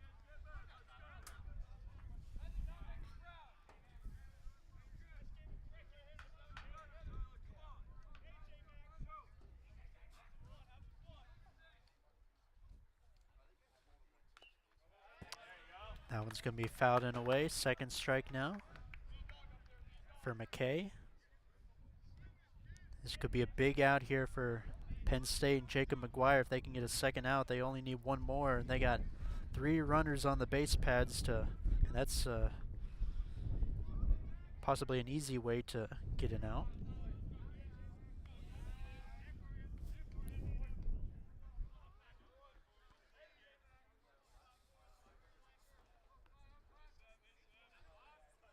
Here's the pitch.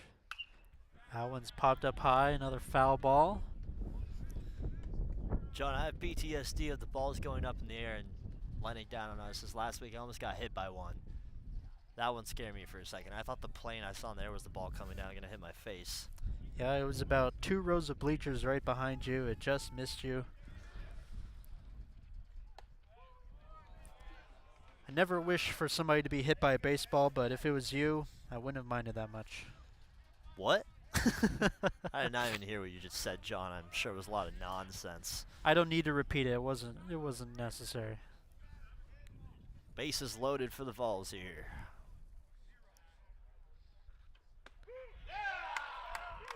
Caught Tyler McKay looking, a big strikeout there for Jacob McGuire.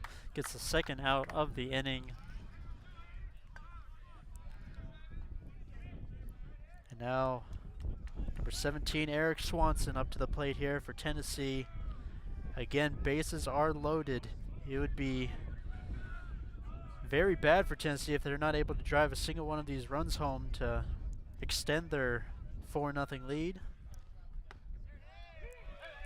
Swanson caught looking. That's 1 strike. Strike 1.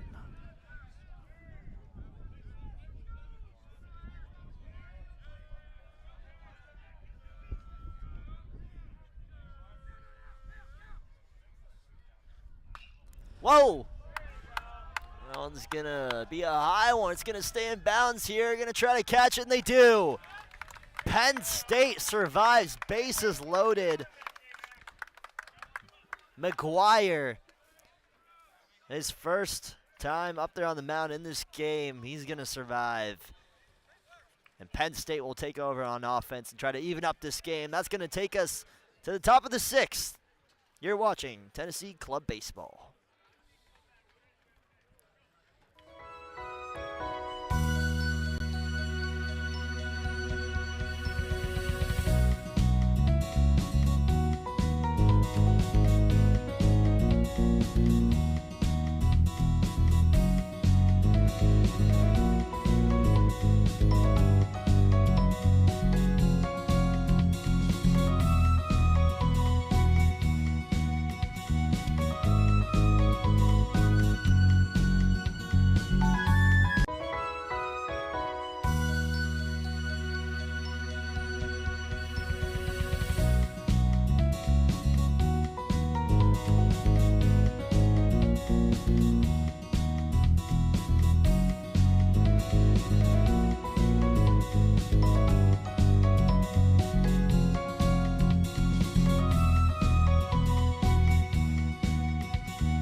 And we're back. Maroff back on the mound for Tennessee. Strike 1.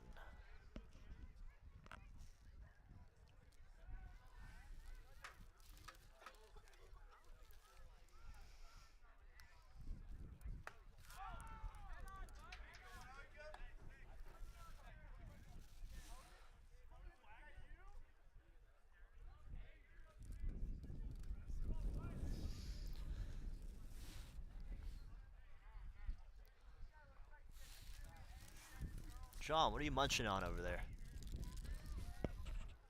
Hash browns. Nice. Here's Maroff with the pitch. Swing and a miss. Strike 2, or strike 3, excuse me. Maroff strikes him out. That was number 10 batting for Penn State. Now up to bat is number 16, Scott Hodinko. Shortstop and a pitcher.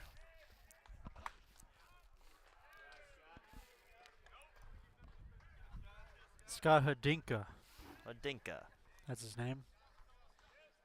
Or Hodinko. Hodinko. Or is it Hodinko? I don't know what it is.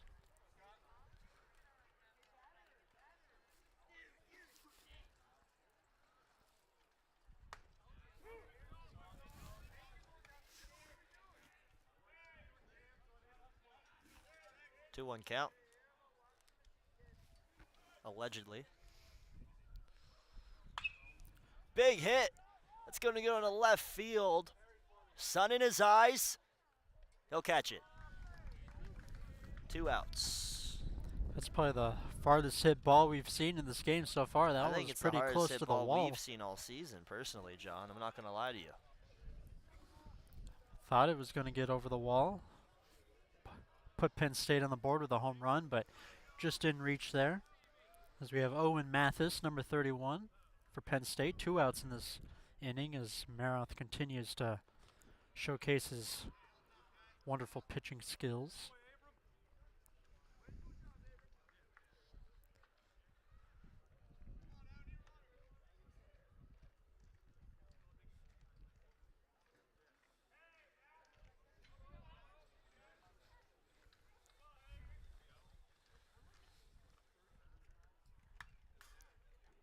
Made contact there. It's going to be fouled back behind the batter's cage. Owen Mathis, 2024 NCBA D1 National Champion, along with this whole team. 2024 D1 North Atlantic First Team All-Region, though, is an impressive individual achievement for nickname, by the way, his nickname is Otis. Otis. From Broomall, Pennsylvania. Like the elevator company? I have no idea, John. I didn't know that elevator companies were actually a thing, and so you just now brought it up. But sure, like the elevator company. Here's Nolan Mayer off the pitch.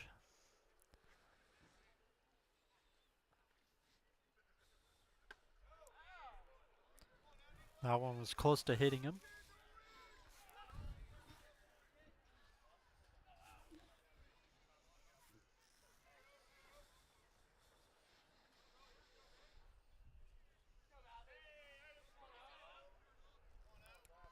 It's gone a little bit quiet here at Tommy Shumpert Park. Don't know the reason for that. But that one's going to be right down the middle. It's going to be a strike 3, and Nolan Maroff. I mean, what else more can you say? Absolutely. Continuing his tear that he's made on this game. He is on fire today.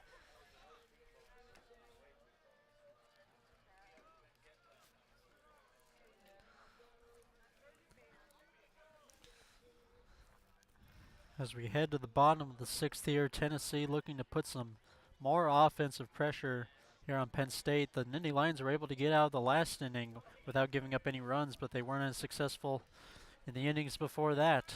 As Tennessee continues to lead 4-0, Penn State's bats have gone cold, it seems. Either that or Nolan Maroth has been putting in a fantastic pitching performance, which he usually does, so it could be a mix of both factors. Stay tuned. After this game coming up, we have a matchup between Tennessee and Penn State's Division II team. John didn't know we have a second game after this. He's just now finding out this information. You didn't care I hope you didn't have plans today, John. You didn't care to warn me beforehand? To be honest, I forgot until about an hour ago. That's why you're in charge. Exactly. Women's youth soccer game going on behind us over here. Don't know the score in that one. Looks like it's the Butterflies versus the Foxes. 3-1 game over there if you're interested in women's youth soccer. McGuire up to pitch.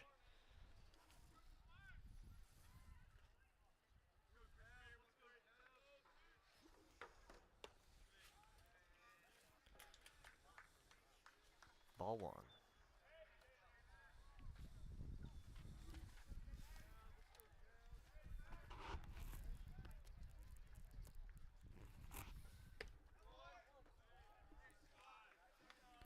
One count. That was the second ball there 2-0 count. for Christian Cavagnaro.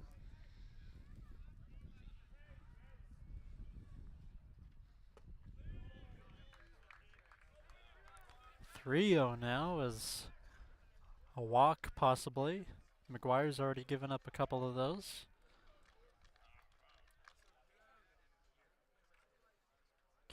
Can Christian get on base here? Another ball, 4 straight balls and a walk here as Tennessee gets yet another runner on base here. It's a lot of balls, John. It's a lot of balls.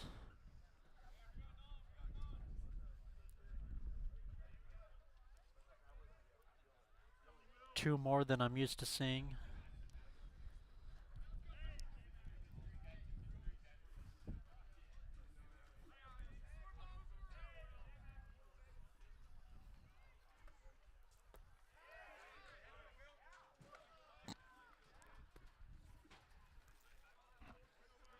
That one's going to be a swing and a miss here for Will Gillis. You know where Will Gillis is from. I do know where he's from. Cumming, Georgia. Get a load of that name.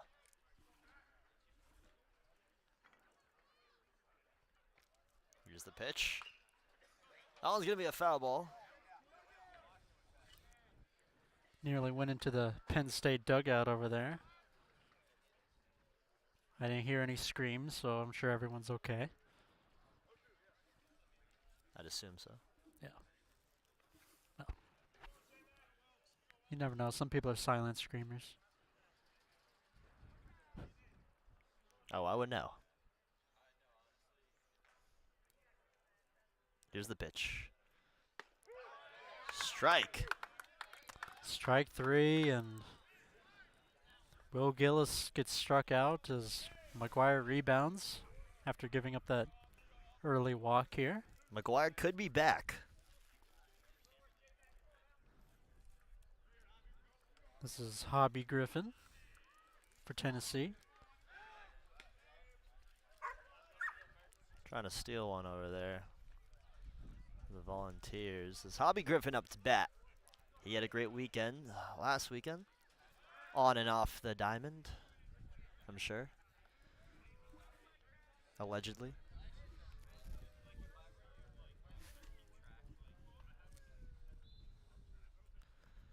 McGuire with the pitch. Bit of a slider.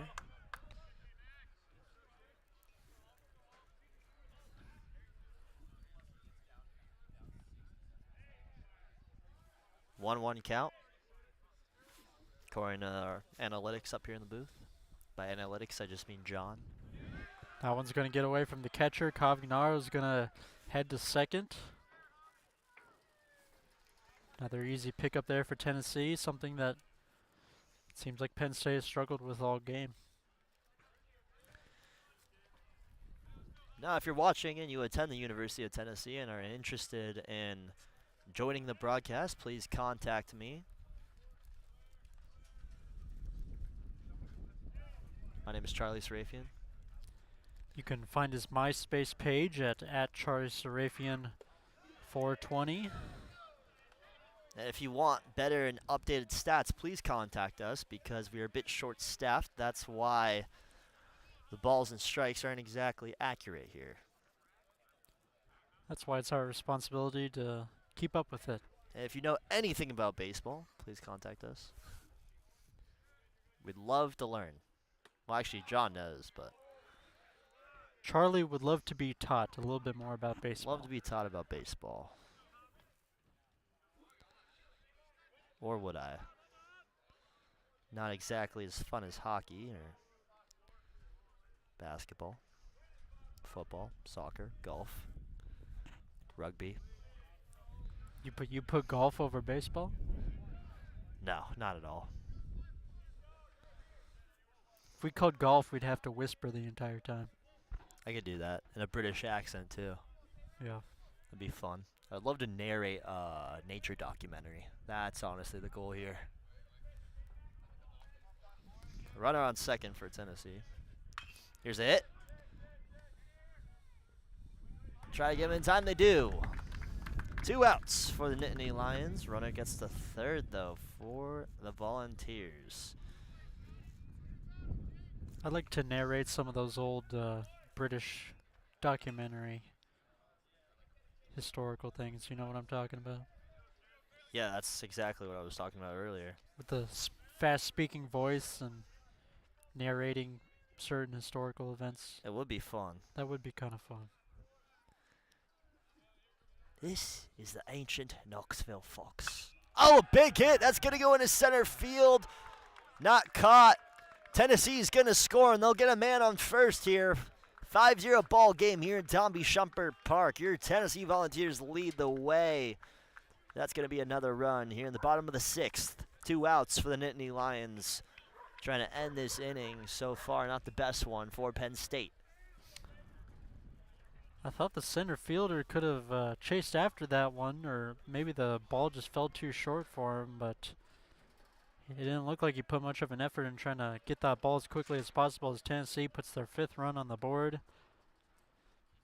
And the lead just increases. This is kind of how Tennessee has been winning quite a few of their games, just slowly but surely inching the score up and closer to 10 and getting big wins in the process.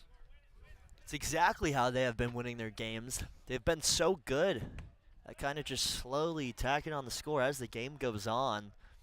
And again, it brings us back to what we were just talking about, capitalizing on opportunities.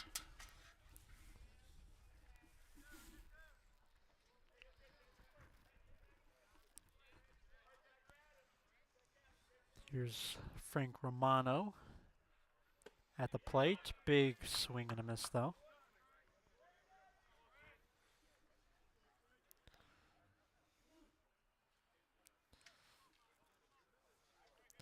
The Italian Stallion is what they call him.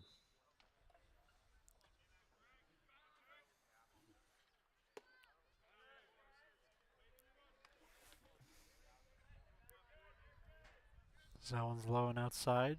Think a 2-1 count.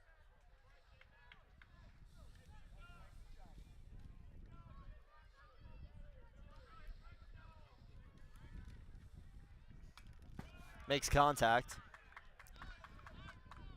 Oh, he wants that one back, John. He really does. He swung hard on that one, thought he was going to make perfect contact, send it out into the outfield, but just skims off his bat and goes right behind him. 2-2 count here. 2-2-2. 2 balls, 2 strikes, 2 outs. Runner goes, but that one's going to be a walk anyways. As we have runners on first and second. Penn State. It doesn't seem like Penn State can get through an inning without letting some runners on base. Absolutely. Volunteers have been good so far. 1 on first, 1 on second here. So we're in the bottom of the 6th. Here's the pitch. McGuire.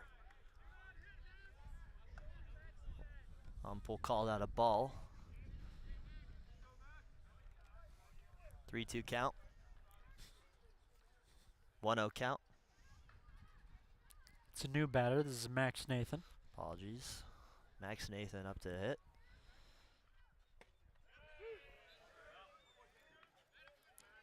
1-1 here.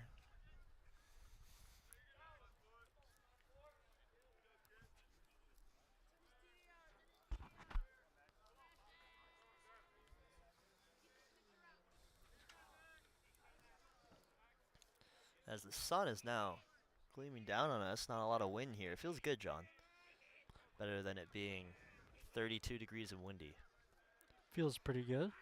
Still in my jacket though. Just took mine off. I go hit a lift after this game. And hopefully look good for spring break, where I will be in Miami, Florida. With my shirt off, a Corona in my hand.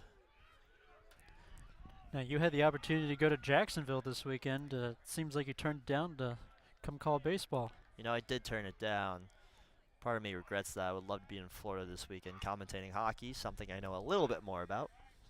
Something I actually know something about. However, we're here announcing baseball, and that one's going to be a foul ball. There's a tree obstructing my view, but judging by the reaction, I can only assume that was not in play.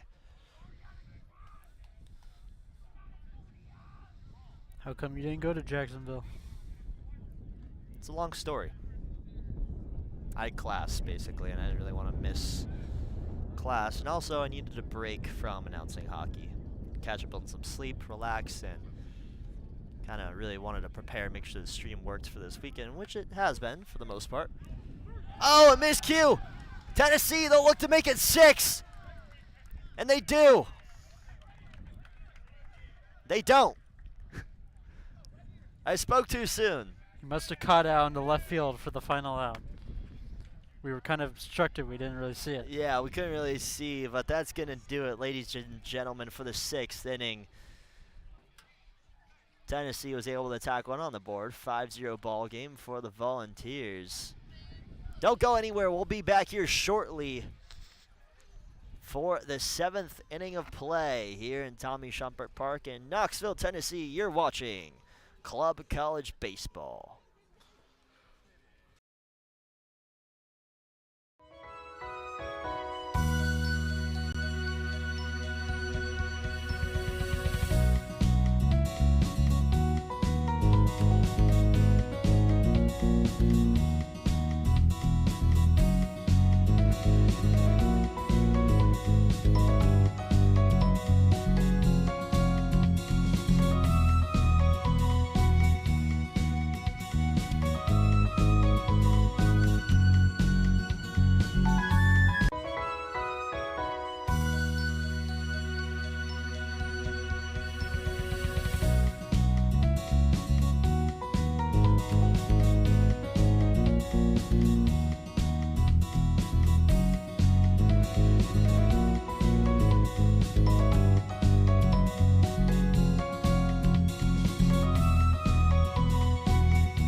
And we're back here in Tommy Shumpert Park.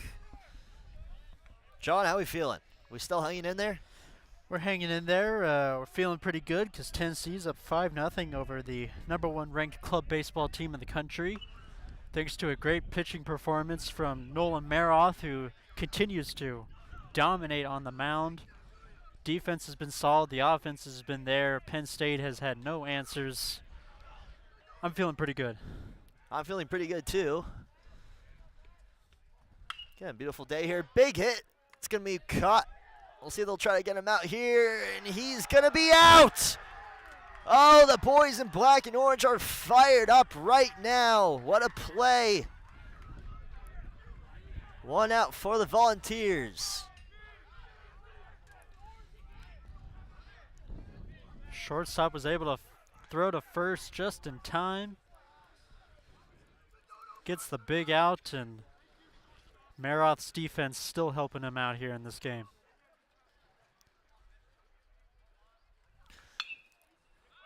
Foul ball. That one's going to go hit a tree. Hopefully it doesn't hit a kid over there. Out of play. At Tommy Shumpert Park at Bud Bales Field. Home of Central High School. The Central High School Bobcats. State champions 1973 and 1990. It's quite a long time ago. And that will be another out.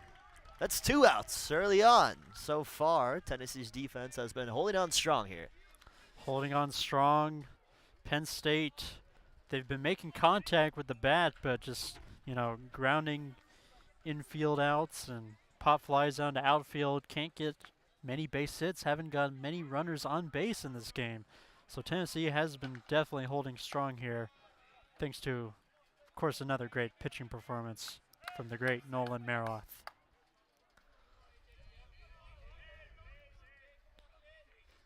Nolan Maroth with the pitch.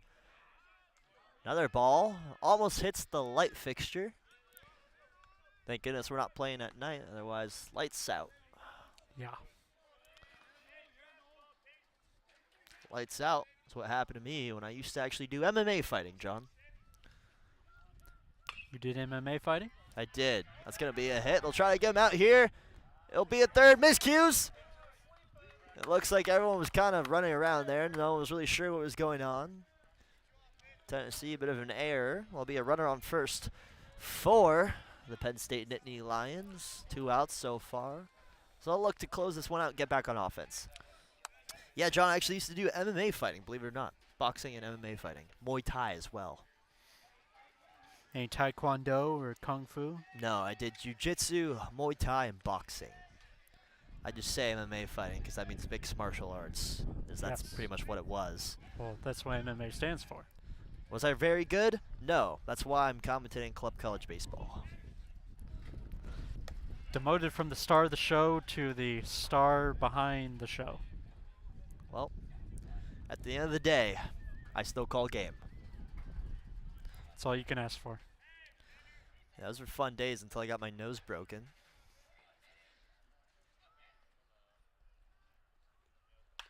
There's a hit. And they'll look to get him out here. And that will do it for Penn State's effort on offense. No runs.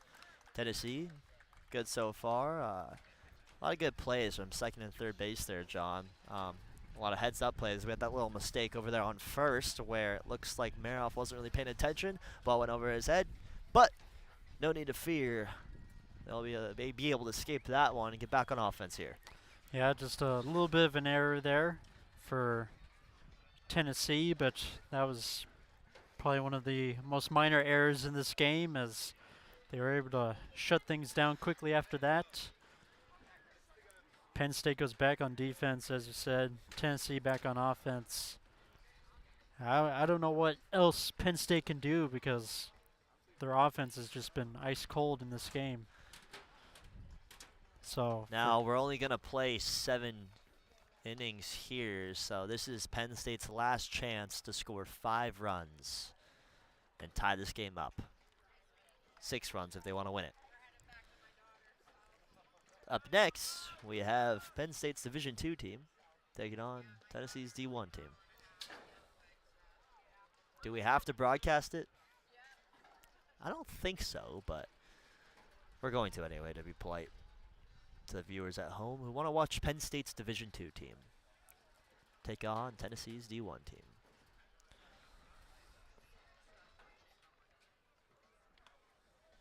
John, any knock-knock jokes today for the viewers, or? I do have a knock-knock joke, actually, but you have to start it. So go ahead. Knock-knock. Who's there? Charlie. Charlie who? Charlie Serafian. Good job. Swing and a miss.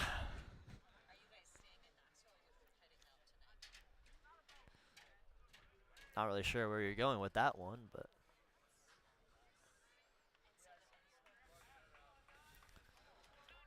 Well, we're back. Here to see Penn State's last effort on offense here. What can they do with it, John? Now, hold on a second. Penn State has a different pitcher on the mound. It's the bottom of the 7th. If we were only doing 7 innings, Oh. Tennessee would have won already. Wait. Tennessee is back on offense. Oh, is this...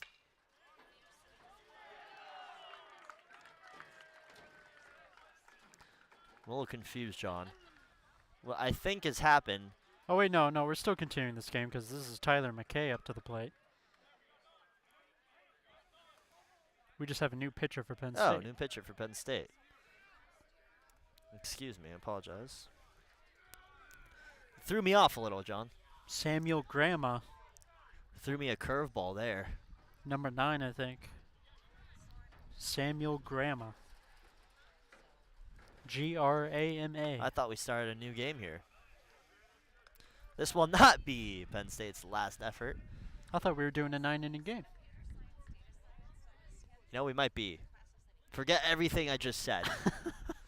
Absolutely everything, John. We are misinforming the viewers right now.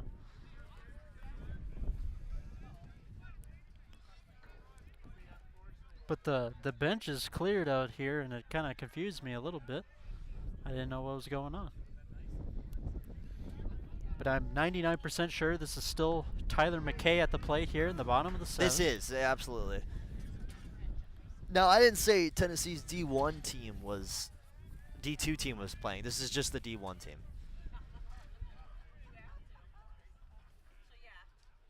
Oh, careful. Uh-oh. Almost came back and hit him there. Yeah. Almost hit us. Wouldn't want that now, will we?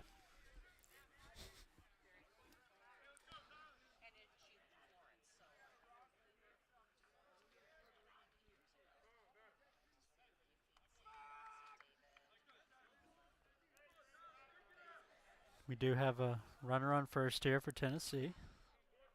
Tyler McKay's the one at the plate.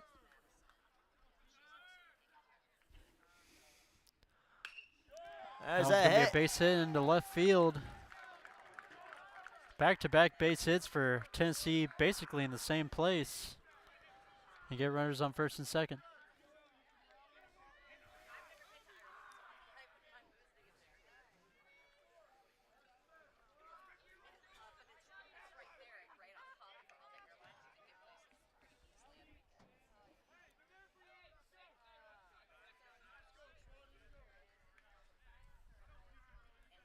This is Eric Swanson now for Tennessee. The Swansonator is what nobody calls him except for me. I wonder if he's related to Joe Swanson. Or Rick Swanson. Or James Swanson. Grama with the pitch.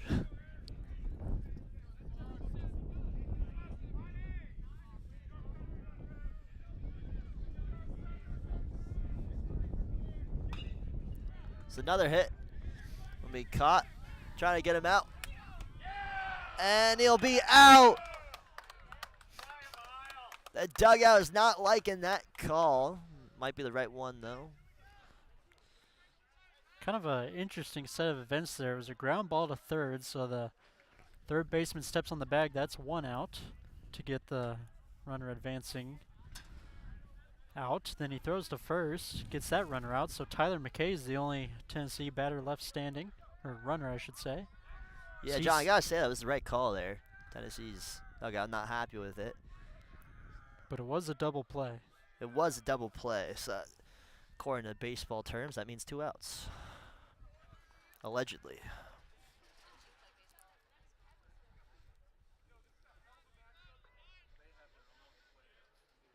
This is Christian Cavagnaro.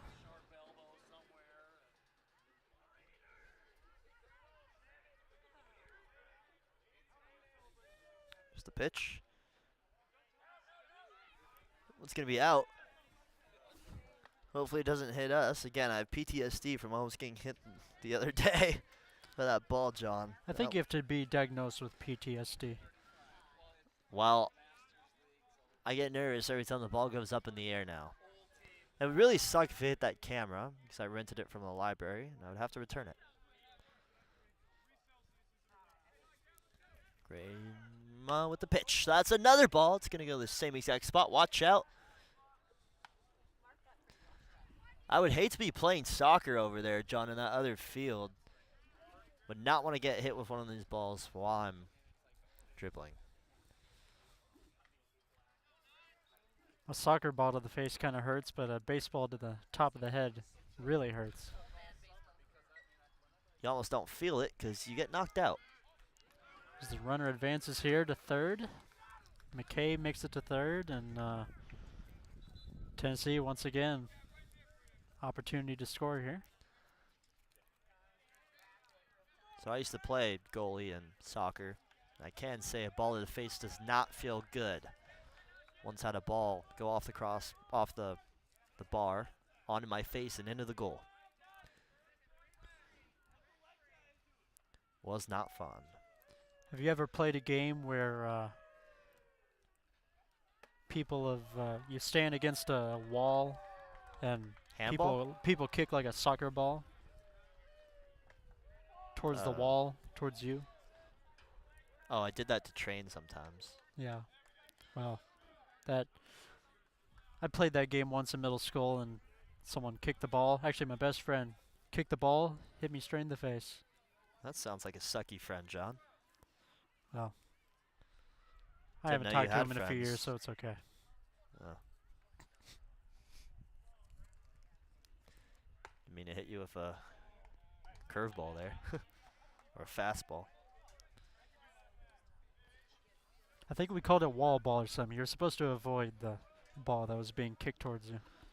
We've lost a little bit of sun here in Tommy Shumpert Park.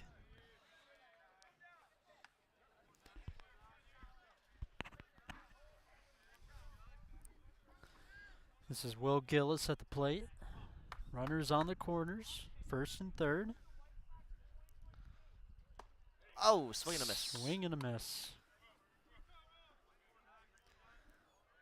Strike something. 2, I assume. 2, maybe. Man on first, man on the third for the Vols.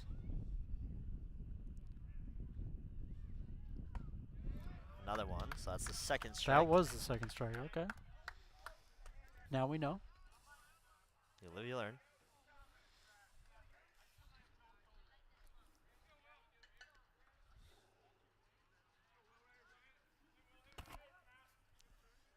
Here's the pitch. Swing, bada, bada, bada. There's a hit. That's going to go into left field. He'll try to get there in time. Doesn't. Bounces off the glove. That'll be a run for Tennessee. We'll get a man on first and a man on third, just like we had before. Grama still can't escape this inning.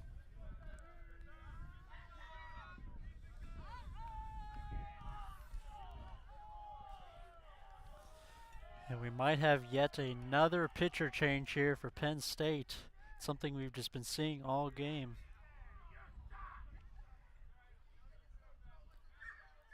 Seems like none of them can shut down this super hot Tennessee offense as the lead expands to 6-0.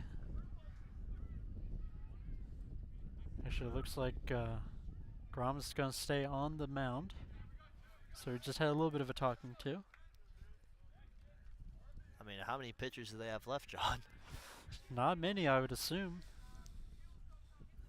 Maybe they can bring their starting pitchers in, but of course their starting pitcher only lasted not even 2 innings in this game.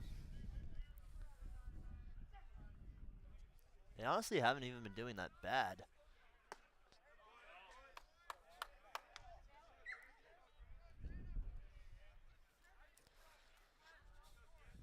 I will say the first 2 pitchers, pitching changes, both of them getting pulled, I believe those were a little premature. Could be a little premature. You might be right about that. I was a little surprised Soren Apple got pulled. I thought he was actually pitching a pretty solid game there until they made the move. Now again, I don't know if that's maybe a decision just to get everybody some experience here or because they didn't think he was playing good, but again, I believe it was a little premature. Apple did give up 2 runs early, but like you said, he was looking pretty solid right after that and was actually shutting down some Tennessee offense. And then the pitcher change in for Jacob McGuire, and things started to unravel for them just a little bit more. Absolutely.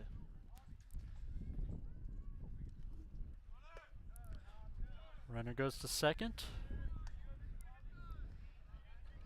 They're not going to chase after him. This is Hobby Griffin. Can he drive in some more runs here?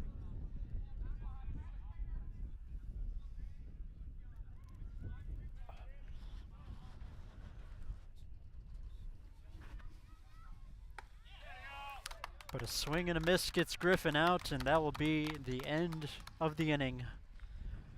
7 innings down, 6-0 Tennessee. They get another run on the board. And their dominance over the Penn State Nittany Lions continues as we head to the top of the 8th. Ladies and gentlemen, do not go anywhere. You're watching Club College Baseball here in Knoxville, Tennessee at Tommy Shumpert Park. We'll be right back.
John Hansen back here.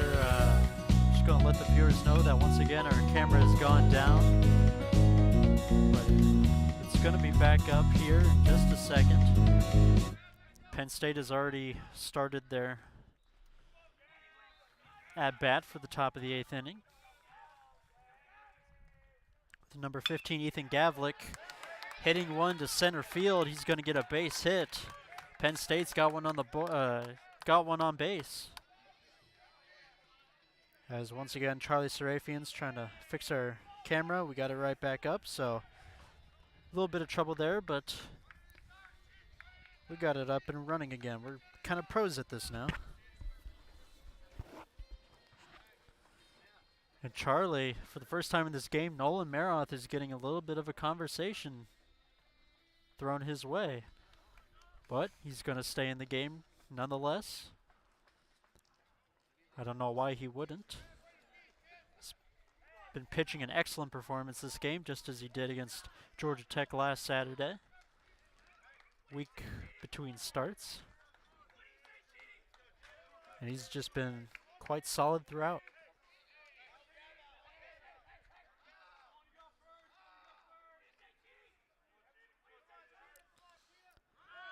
Here's Justin Machida, hits one into right field.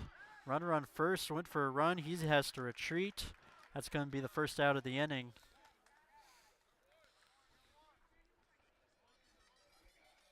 Nice. Yeah. Big hit into right field by Machida, but that one wouldn't drop. So we have one out here in the top of the eighth. It is 6-0 for the Tennessee Volunteers over the Penn State Nittany Lions. Runner on first here.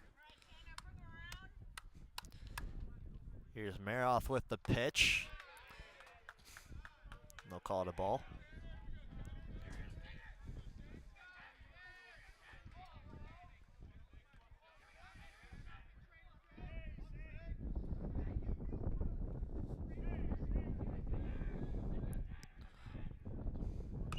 There's a foul ball. That one's going to go out of play into a different field. There's 3 soccer fields here at Tommy Shumpert Park and 1 baseball field. We've had a few soccer games go on today. We've actually had a lot. Plus 1 baseball game. Absolutely. 1 club college baseball game. That one's going to be up high. Maroth looking for another strikeout. He's had quite a few this game.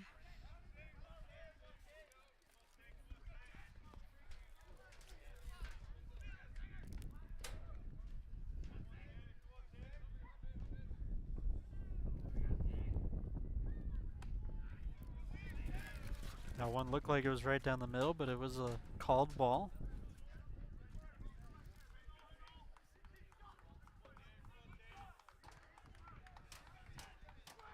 One out here. Top of the eighth. Penn State still has not gone on the board in this game. They haven't produced much offense at all, it seems. But that one's going to be a walk, and the runners will advance. Penn State has 2 runners on the bases. I don't remember the last time I saw that in this game. I believe it was sometime in the 4th inning, but you're right, John. We really haven't seen that much in this game. This is where Penn State, they really have to capitalize, make something happen when you got men on base. But up to bat here for the Nittany Lions, it's number 16, Scott Hodinko. Shortstop and pitcher.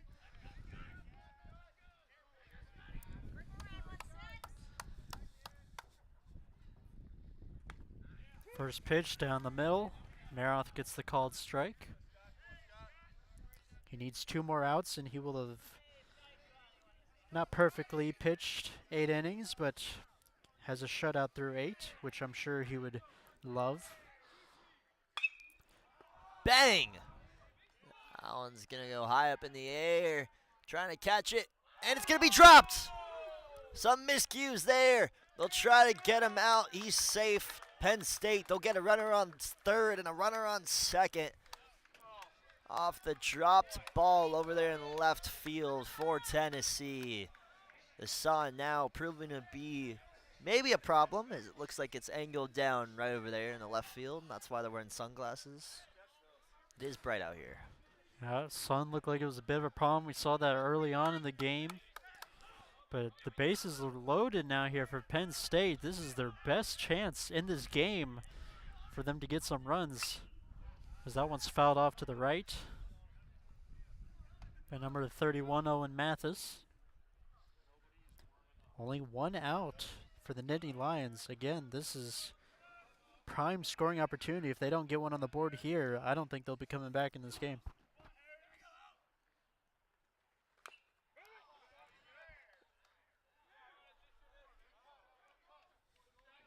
That one just dribbling foul. If that had stayed fair, Mathis actually would have had to run to first and really would have been in a pickle there. You know, John, It's situations like these where champions are made. And Tommy Shumpert Park in Knoxville, Tennessee. Bases loaded. The lights couldn't be any brighter. Strike 2, 3. Strike 3, Apologies. got Mathis out. That's a big one for Nolan Maroff. 2 outs. Bases loaded. You couldn't have wrote it any better in the script. Down by 5 here. 6, actually. 6. This is Pat Mannix. Yeah, Patrick Mannix. What'd you say his nickname was? They call him Planet Pat. Planet Pat.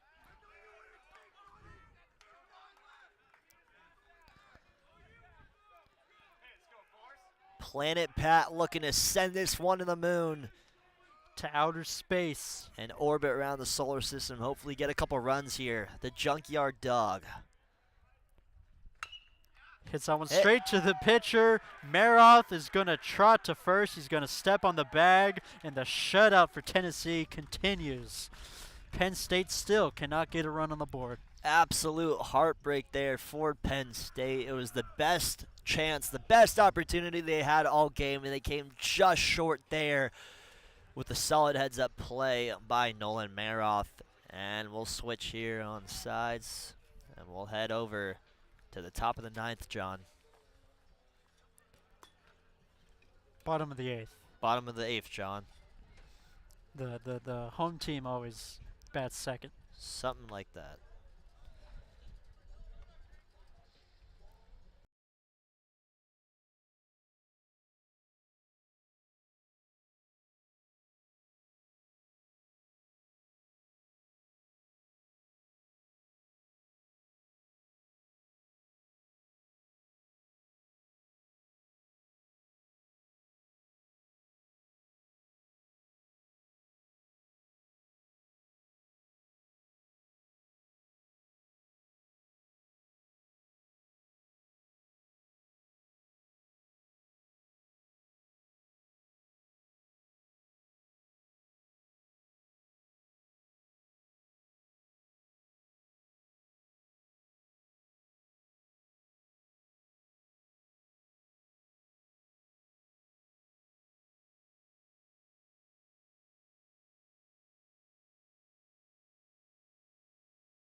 And we're back here for the bottom of the 8th inning.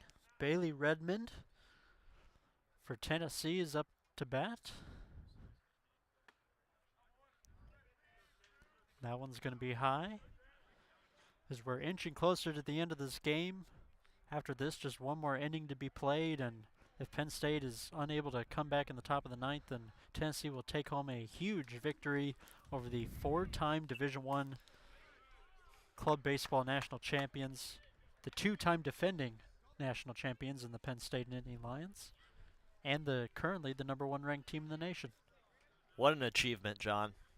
That would be quite a big achievement. Absolutely unbelievable. Unbelievable. The pitch. That one's going to go into center field. Chasing after it. He won't get there in time. He'll round the bases, and he'll stay at second.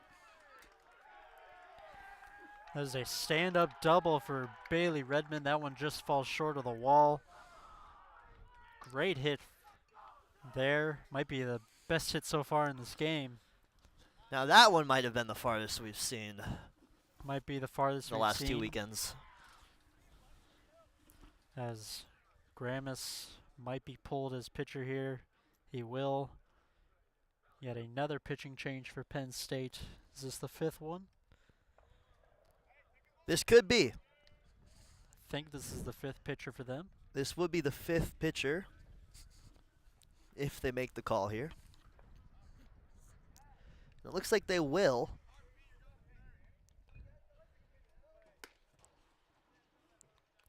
So Penn State, they'll make the change. It's going to be, we've seen him before, Yes. Scott Hodinko Yes, Scott Hodinko. is going to be pitching for the Nittany Lions. You don't usually see that where someone's already batted and then comes in to be a reliever pitcher. But maybe, Well, you do when it's club college baseball, Yeah. John. maybe because of roster sizes, then As you can tell by the broadcast, this is not exactly the most professional ESPN level event. definitely not when you're laid back in the bleachers right now. Cool, calm, and collected. Kind of like Nolan Maroff in this game. He has been calm, collected, and has gotten out of every situation imaginable in this game. Even in the last inning where it looked like Penn State might finally break through him, it just hasn't happened, and I would fully expect him to close things out in the top of the 9th. Scott Hodinko, again, part of that 2024 NCBA D1 National Championship team. 2024 D1 NCBA third team All-American. 2024 D1 North Atlantic. First team shortstop and second team pitching. Team All-Region. And the accolades go on for this guy. His walk-up song is Shut Up and Drive by Rihanna. Excellent choice. I'm quite the Rihanna fan myself here, John. I could not tell you a single one of her songs. Well, it's because you're not cultured. Yeah, well, I'm fine that way. Hodinko up to pitch. Against the Swing and a Italian miss. stallion, Mr. Frank Romano.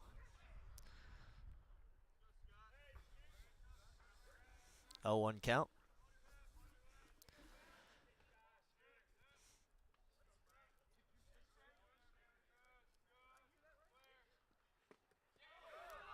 Whoa! He kind of just collapsed there on the plate, John. Collapsed a little bit. Ball got past the catcher. But that advances Bailey Redmond, who had the double in this inning. He goes to third. Tennessee looking for their 7th run now. I don't know why the scoreboard out in the outfield has 5 runs. It should be 6. We could be wrong. I don't know. No, I'm pretty sure it's 6. Because every time Tennessee has scored, they've scored 2 runs in an inning. They scored 2 in the 2nd, I think, 2 in the 3rd, and then 2 in either the 6th or 7th recently. Well, let's hope we're right. It's going to be 2 strikes there. Now, I got to say, John, it's actually not easy to hit balls thrown by pitchers. I went on a date over the summer. I took her to the batting cages. Not a good idea. I've never played baseball. So I also even watched baseball. I didn't even realize how fast, so I just put it on 90, assuming it wasn't that hard. And when the first ball came out, that was the last ball I attempted to hit, John. Let's just say that didn't take me to a second date. Good play there from Hodinko. He'll get one out. First out of the inning. Nice little heads-up play there from Scott. Those shortstop tendencies coming to work here. Part of that all-third region team.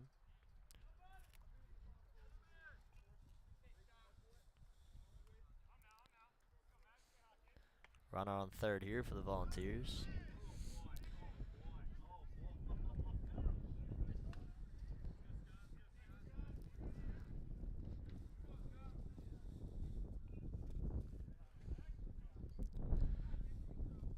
This is Max Nathan for Tennessee. That one's going to be a strike. Still a runner on third. That's Bailey Redmond.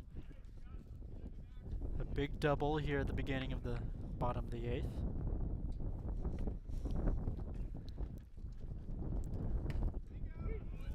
That's going to be strike 2 here for Nathan. A little bit of wind now coming. Might be a factor in this game.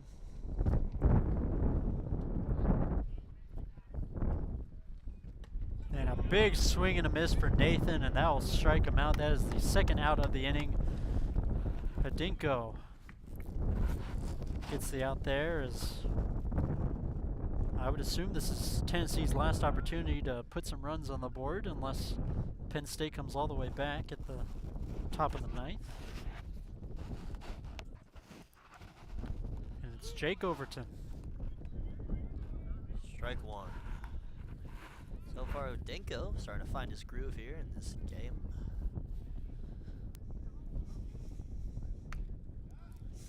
Strike 2. Some solid pitches so far. So we're in the bottom of the 8th here at Tommy Shumpert Park.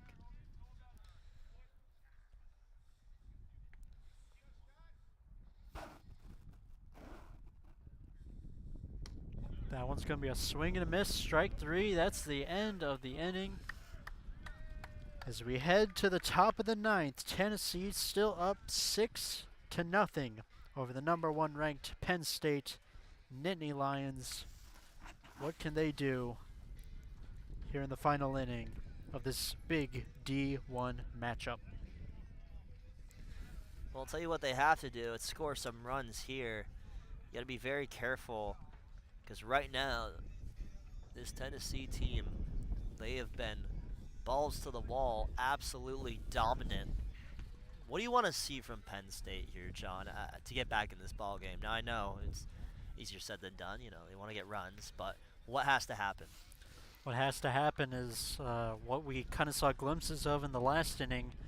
They need runners on base, and they need to just bring those base runners home. You know, base hits, take pitches, take walks, try to fluster Nolan Maroth here as he's patting his elbow with who knows what.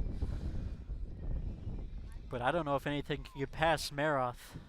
So Penn State's definitely going to have to do whatever they can to put some runs on the board. Well, that'll do it. We'll be right back here shortly for the final inning.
And here we are at the top of the ninth. Penn State trying to do anything to get on the board, to not look like they've been shut out by Tennessee in this game. As that is a swing and a miss there from Drew LaMonica.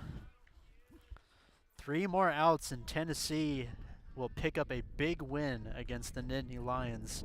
Something I wasn't quite expecting when I walked into this game today.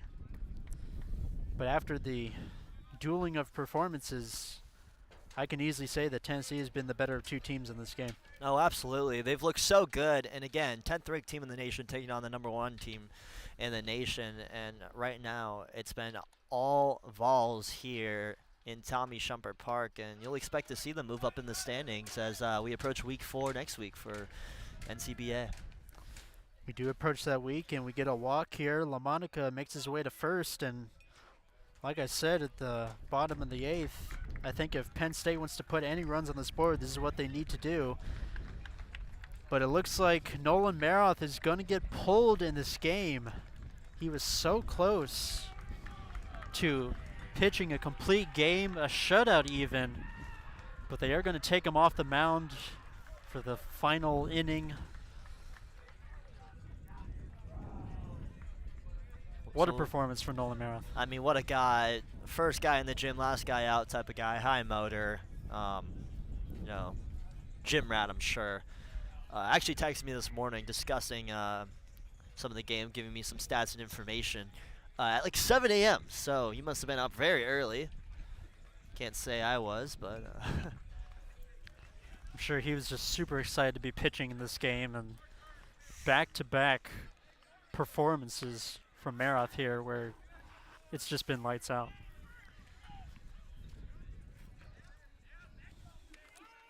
So a pitching change for Tennessee. It's going to be number 19, Carter Gregory. Gregory, I believe, pitched the second game against Georgia Tech last weekend, which resulted in a 2-1 loss for the Volunteers, their only loss of the season. But that doesn't mean that Gregory's a bad pitcher at all. He's actually a really good one. I mean, the fact he only let in 2 runs against Georgia Tech, just the offense wasn't able to put anything on the board in that game.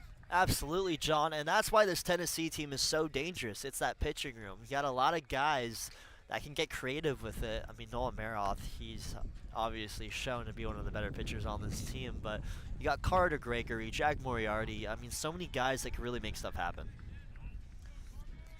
Great set of pitchers here for Tennessee. Nolan Maroth, probably the cream of the crop above all of them. And I believe that's his, if this ends up being a win for Tennessee, that would be his 4th win of the season, I believe. 0 losses. But here's Carter Gregory up to the mound for Tennessee here in the top of the 9th. Runner on first for Penn State. Can the Nittany Lions put anything on the board here? Strike 1 there for Carter Gregory.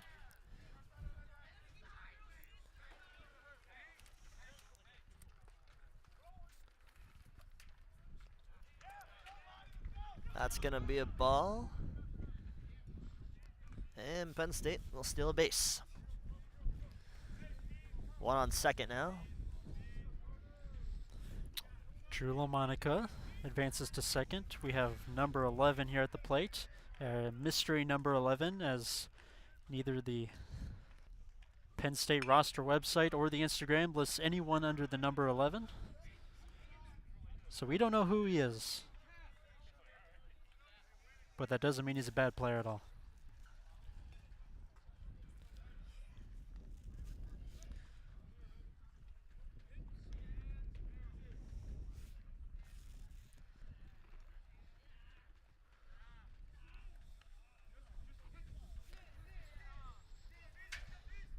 So here we are, top of the 9th. Runner on second for Penn State. 6-0 Tennessee. That one's going to be swung out to right field. It's going to drop. Penn State's going to get runners on first and third. And once again, it's looking like a pretty solid start here for the Nittany Lions. Maybe they can finally break through the glass ceiling that has been inhibiting their performance today. You know, John, we have seen this movie before, though. Penn State, they had bases loaded not too long ago, and they just weren't able to capitalize. But hopefully this will be the inning where they do. Top of the 9th here, you got to get going. You got to get going for Penn State. This is it. This is it. This is it, John. I don't know if we're hoping for all of this, since we're Tennessee broadcasters and commentators, and we're calling this for the Tennessee Volunteers page. I think we have more Penn State fans in the comments watching this stream than we do Tennessee fans. Well, they should know that we're bleeding orange and white through and through, and we're not any Lions fans in the slightest. I'm a fan of whoever I bet on, John. That makes you a sicko. No, it makes me an addict. Top of the 9th here. Gregory pitching. Looking to make something happen here. Now again, man on first, man on third here for the Nittany Lions. Looking to take this game and hopefully make a comeback. And that's going to mean bases loaded for the Nittany Lions. You couldn't have asked for a better last inning if you're Penn State. Bases loaded, 0 outs, a fresh new pitcher on the mound for Tennessee. Charlie, I'm starting to question the decision of taking Nolan Maroth off the mound in the first place. Sure, he let in a walk there at the start, but it hasn't gotten any better for Tennessee. Still 0 outs, bases are loaded. We saw bases loaded in the last inning for Penn State. But now they're talking to Carter Gregory. It looks like he's going to stay. But again, I'm a little bit hesitant on why they took out the blue glove Nolan Maroth in the first place. Yeah, an interesting decision there.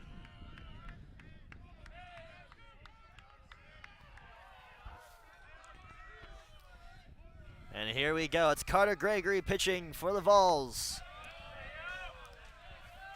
Ball 1.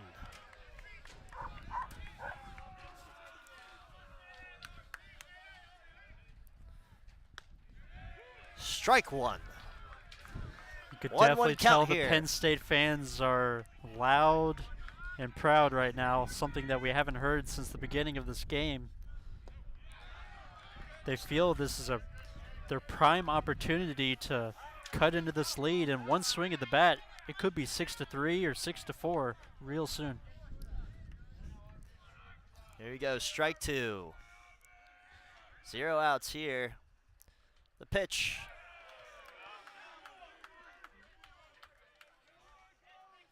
A little too low there. You try to sneak that one. I believe he's trying to get a curveball in there, John. I'm not exactly sure.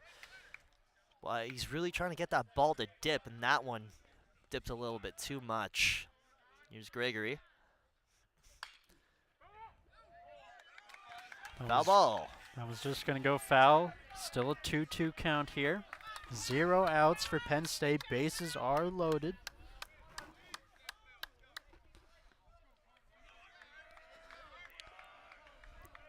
This is the opportunity for the Nittany Lions to show why they're the #1 team in the country and the 2-time defending national champions, but a swing and a miss. That's going to be the first out of the inning, and the Tennessee bench is fired up. Strike 3, you're out. As Justin Machida comes up to the plate for Penn State. What can he do? Will he be able to drive home some runs?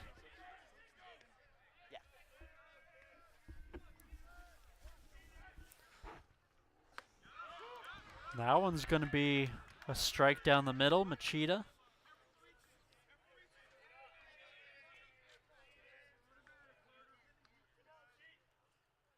That one's going to be hit into right field. It's going to drop. And Penn State, for the first time in this game, is finally going to put a run on the board. It is now 6-1 for Tennessee. The shutout bid for the Volunteers is over. Charlie, are you surprised? You know, you have to do it if you're Penn State. You got to get runs, and that's what they're doing so far, looking really solid. Bases still loaded. 6-1 ball game. That one's hit into left field. It's going to go foul. And I believe it dropped. There is no out. So 1 out in the inning. Carter Gregory is still on the mound. Bases are loaded. A little bit of a scare here for Tennessee. Not what they were wanting at the top of the 9th. That one's going to be high. 1-1 count now.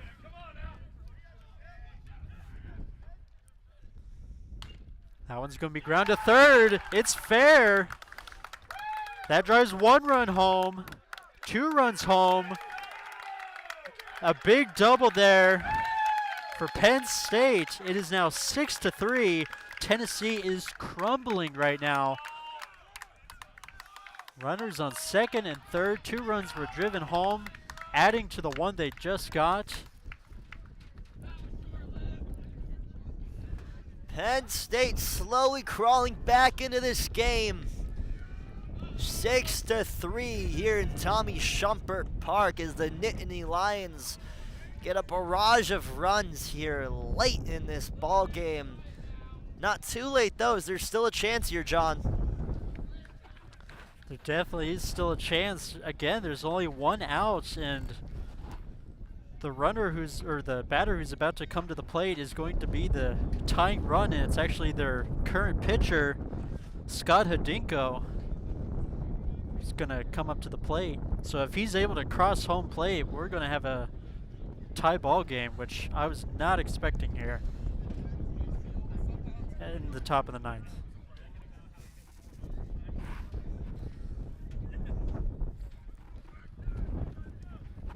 As there's gonna be a new pitcher here for Tennessee. Carter Gregory has been taken off the mound. It's going to be McAllister Kopka, number 25.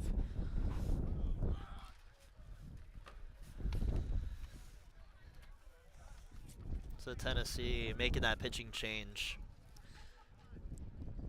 McAllister Kopka, senior from Vienna, Virginia. Not Vienna, Austria, but Vienna, Virginia. Vienna, Austria would be a lot cooler, John.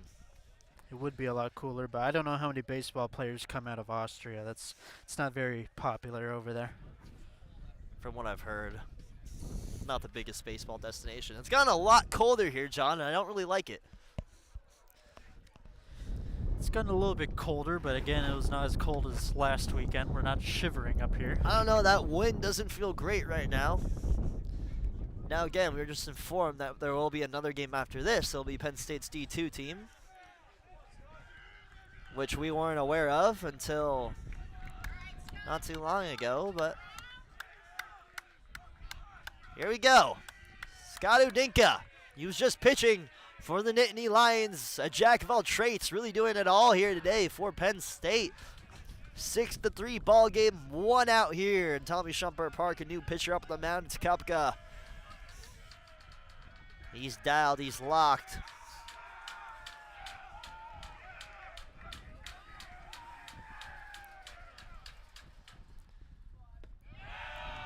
Ball 1.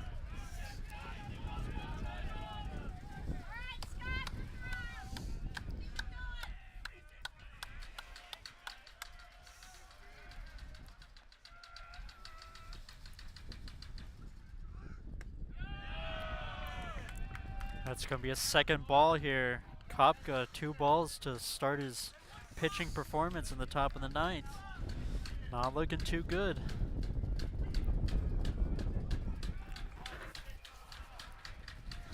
And our camera has cut out, unfortunately, in this prime opportunity. Charlie's going to fix that for you all. Hopefully you don't miss much of anything. Worst possible time. There was a strike. On to Scott Hadinko. And a second strike, big swing and a miss, a 2-2 count now. Again, if you're just tuning in, there's 1 out. There's runners on second and third. Penn State is up to bat, top of the 9th. It is 6-3 for Tennessee.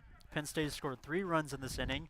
Hadinko, a big swing and a miss, and a big strikeout for McAllister Kopka. And there is now 2 outs in the top of the 9th, and the Volunteers are 1 out away from closing out this game. And we're back. We are back.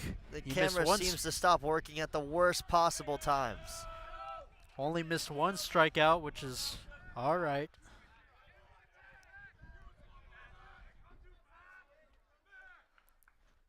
Here's Kopka. That one's going to be a strike. Caught the batter looking.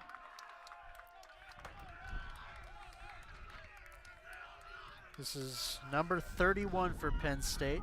Owen Mathis at the plate.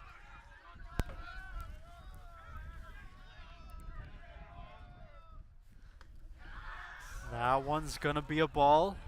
Umpire says it was down and right. 1-1 count. Runners on second and third for Penn State. For the Nittany Lions, you got to go now. There's a That hit. one's grounded to shortstop. It gets through him. That's going to be the 4th and 5th run scored for Penn State.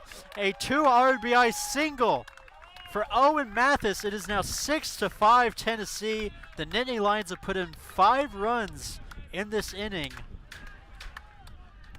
If Tennessee finds a way to lose this game, this might be one of the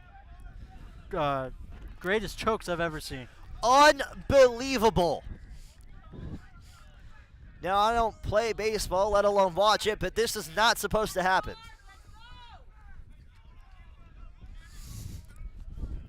Penn State has creeped back into this game. They are down 1. 1 runner on first, 2 outs. Cope guys just came in to pitch. And at the plate is Planet Pat Mannix. That one gets away from the catcher. Runner's going to advance. Mathis gets the second. And Penn State has yet another runner in scoring position. Now remember, if Penn State is able to tie this game, there is still a bottom of the 9th. Tennessee still has a chance at bat. But I think they would want to win it here and now. Here's Planet Pat to hit. Gets one. That'll stay in play. No, it won't. Foul ball.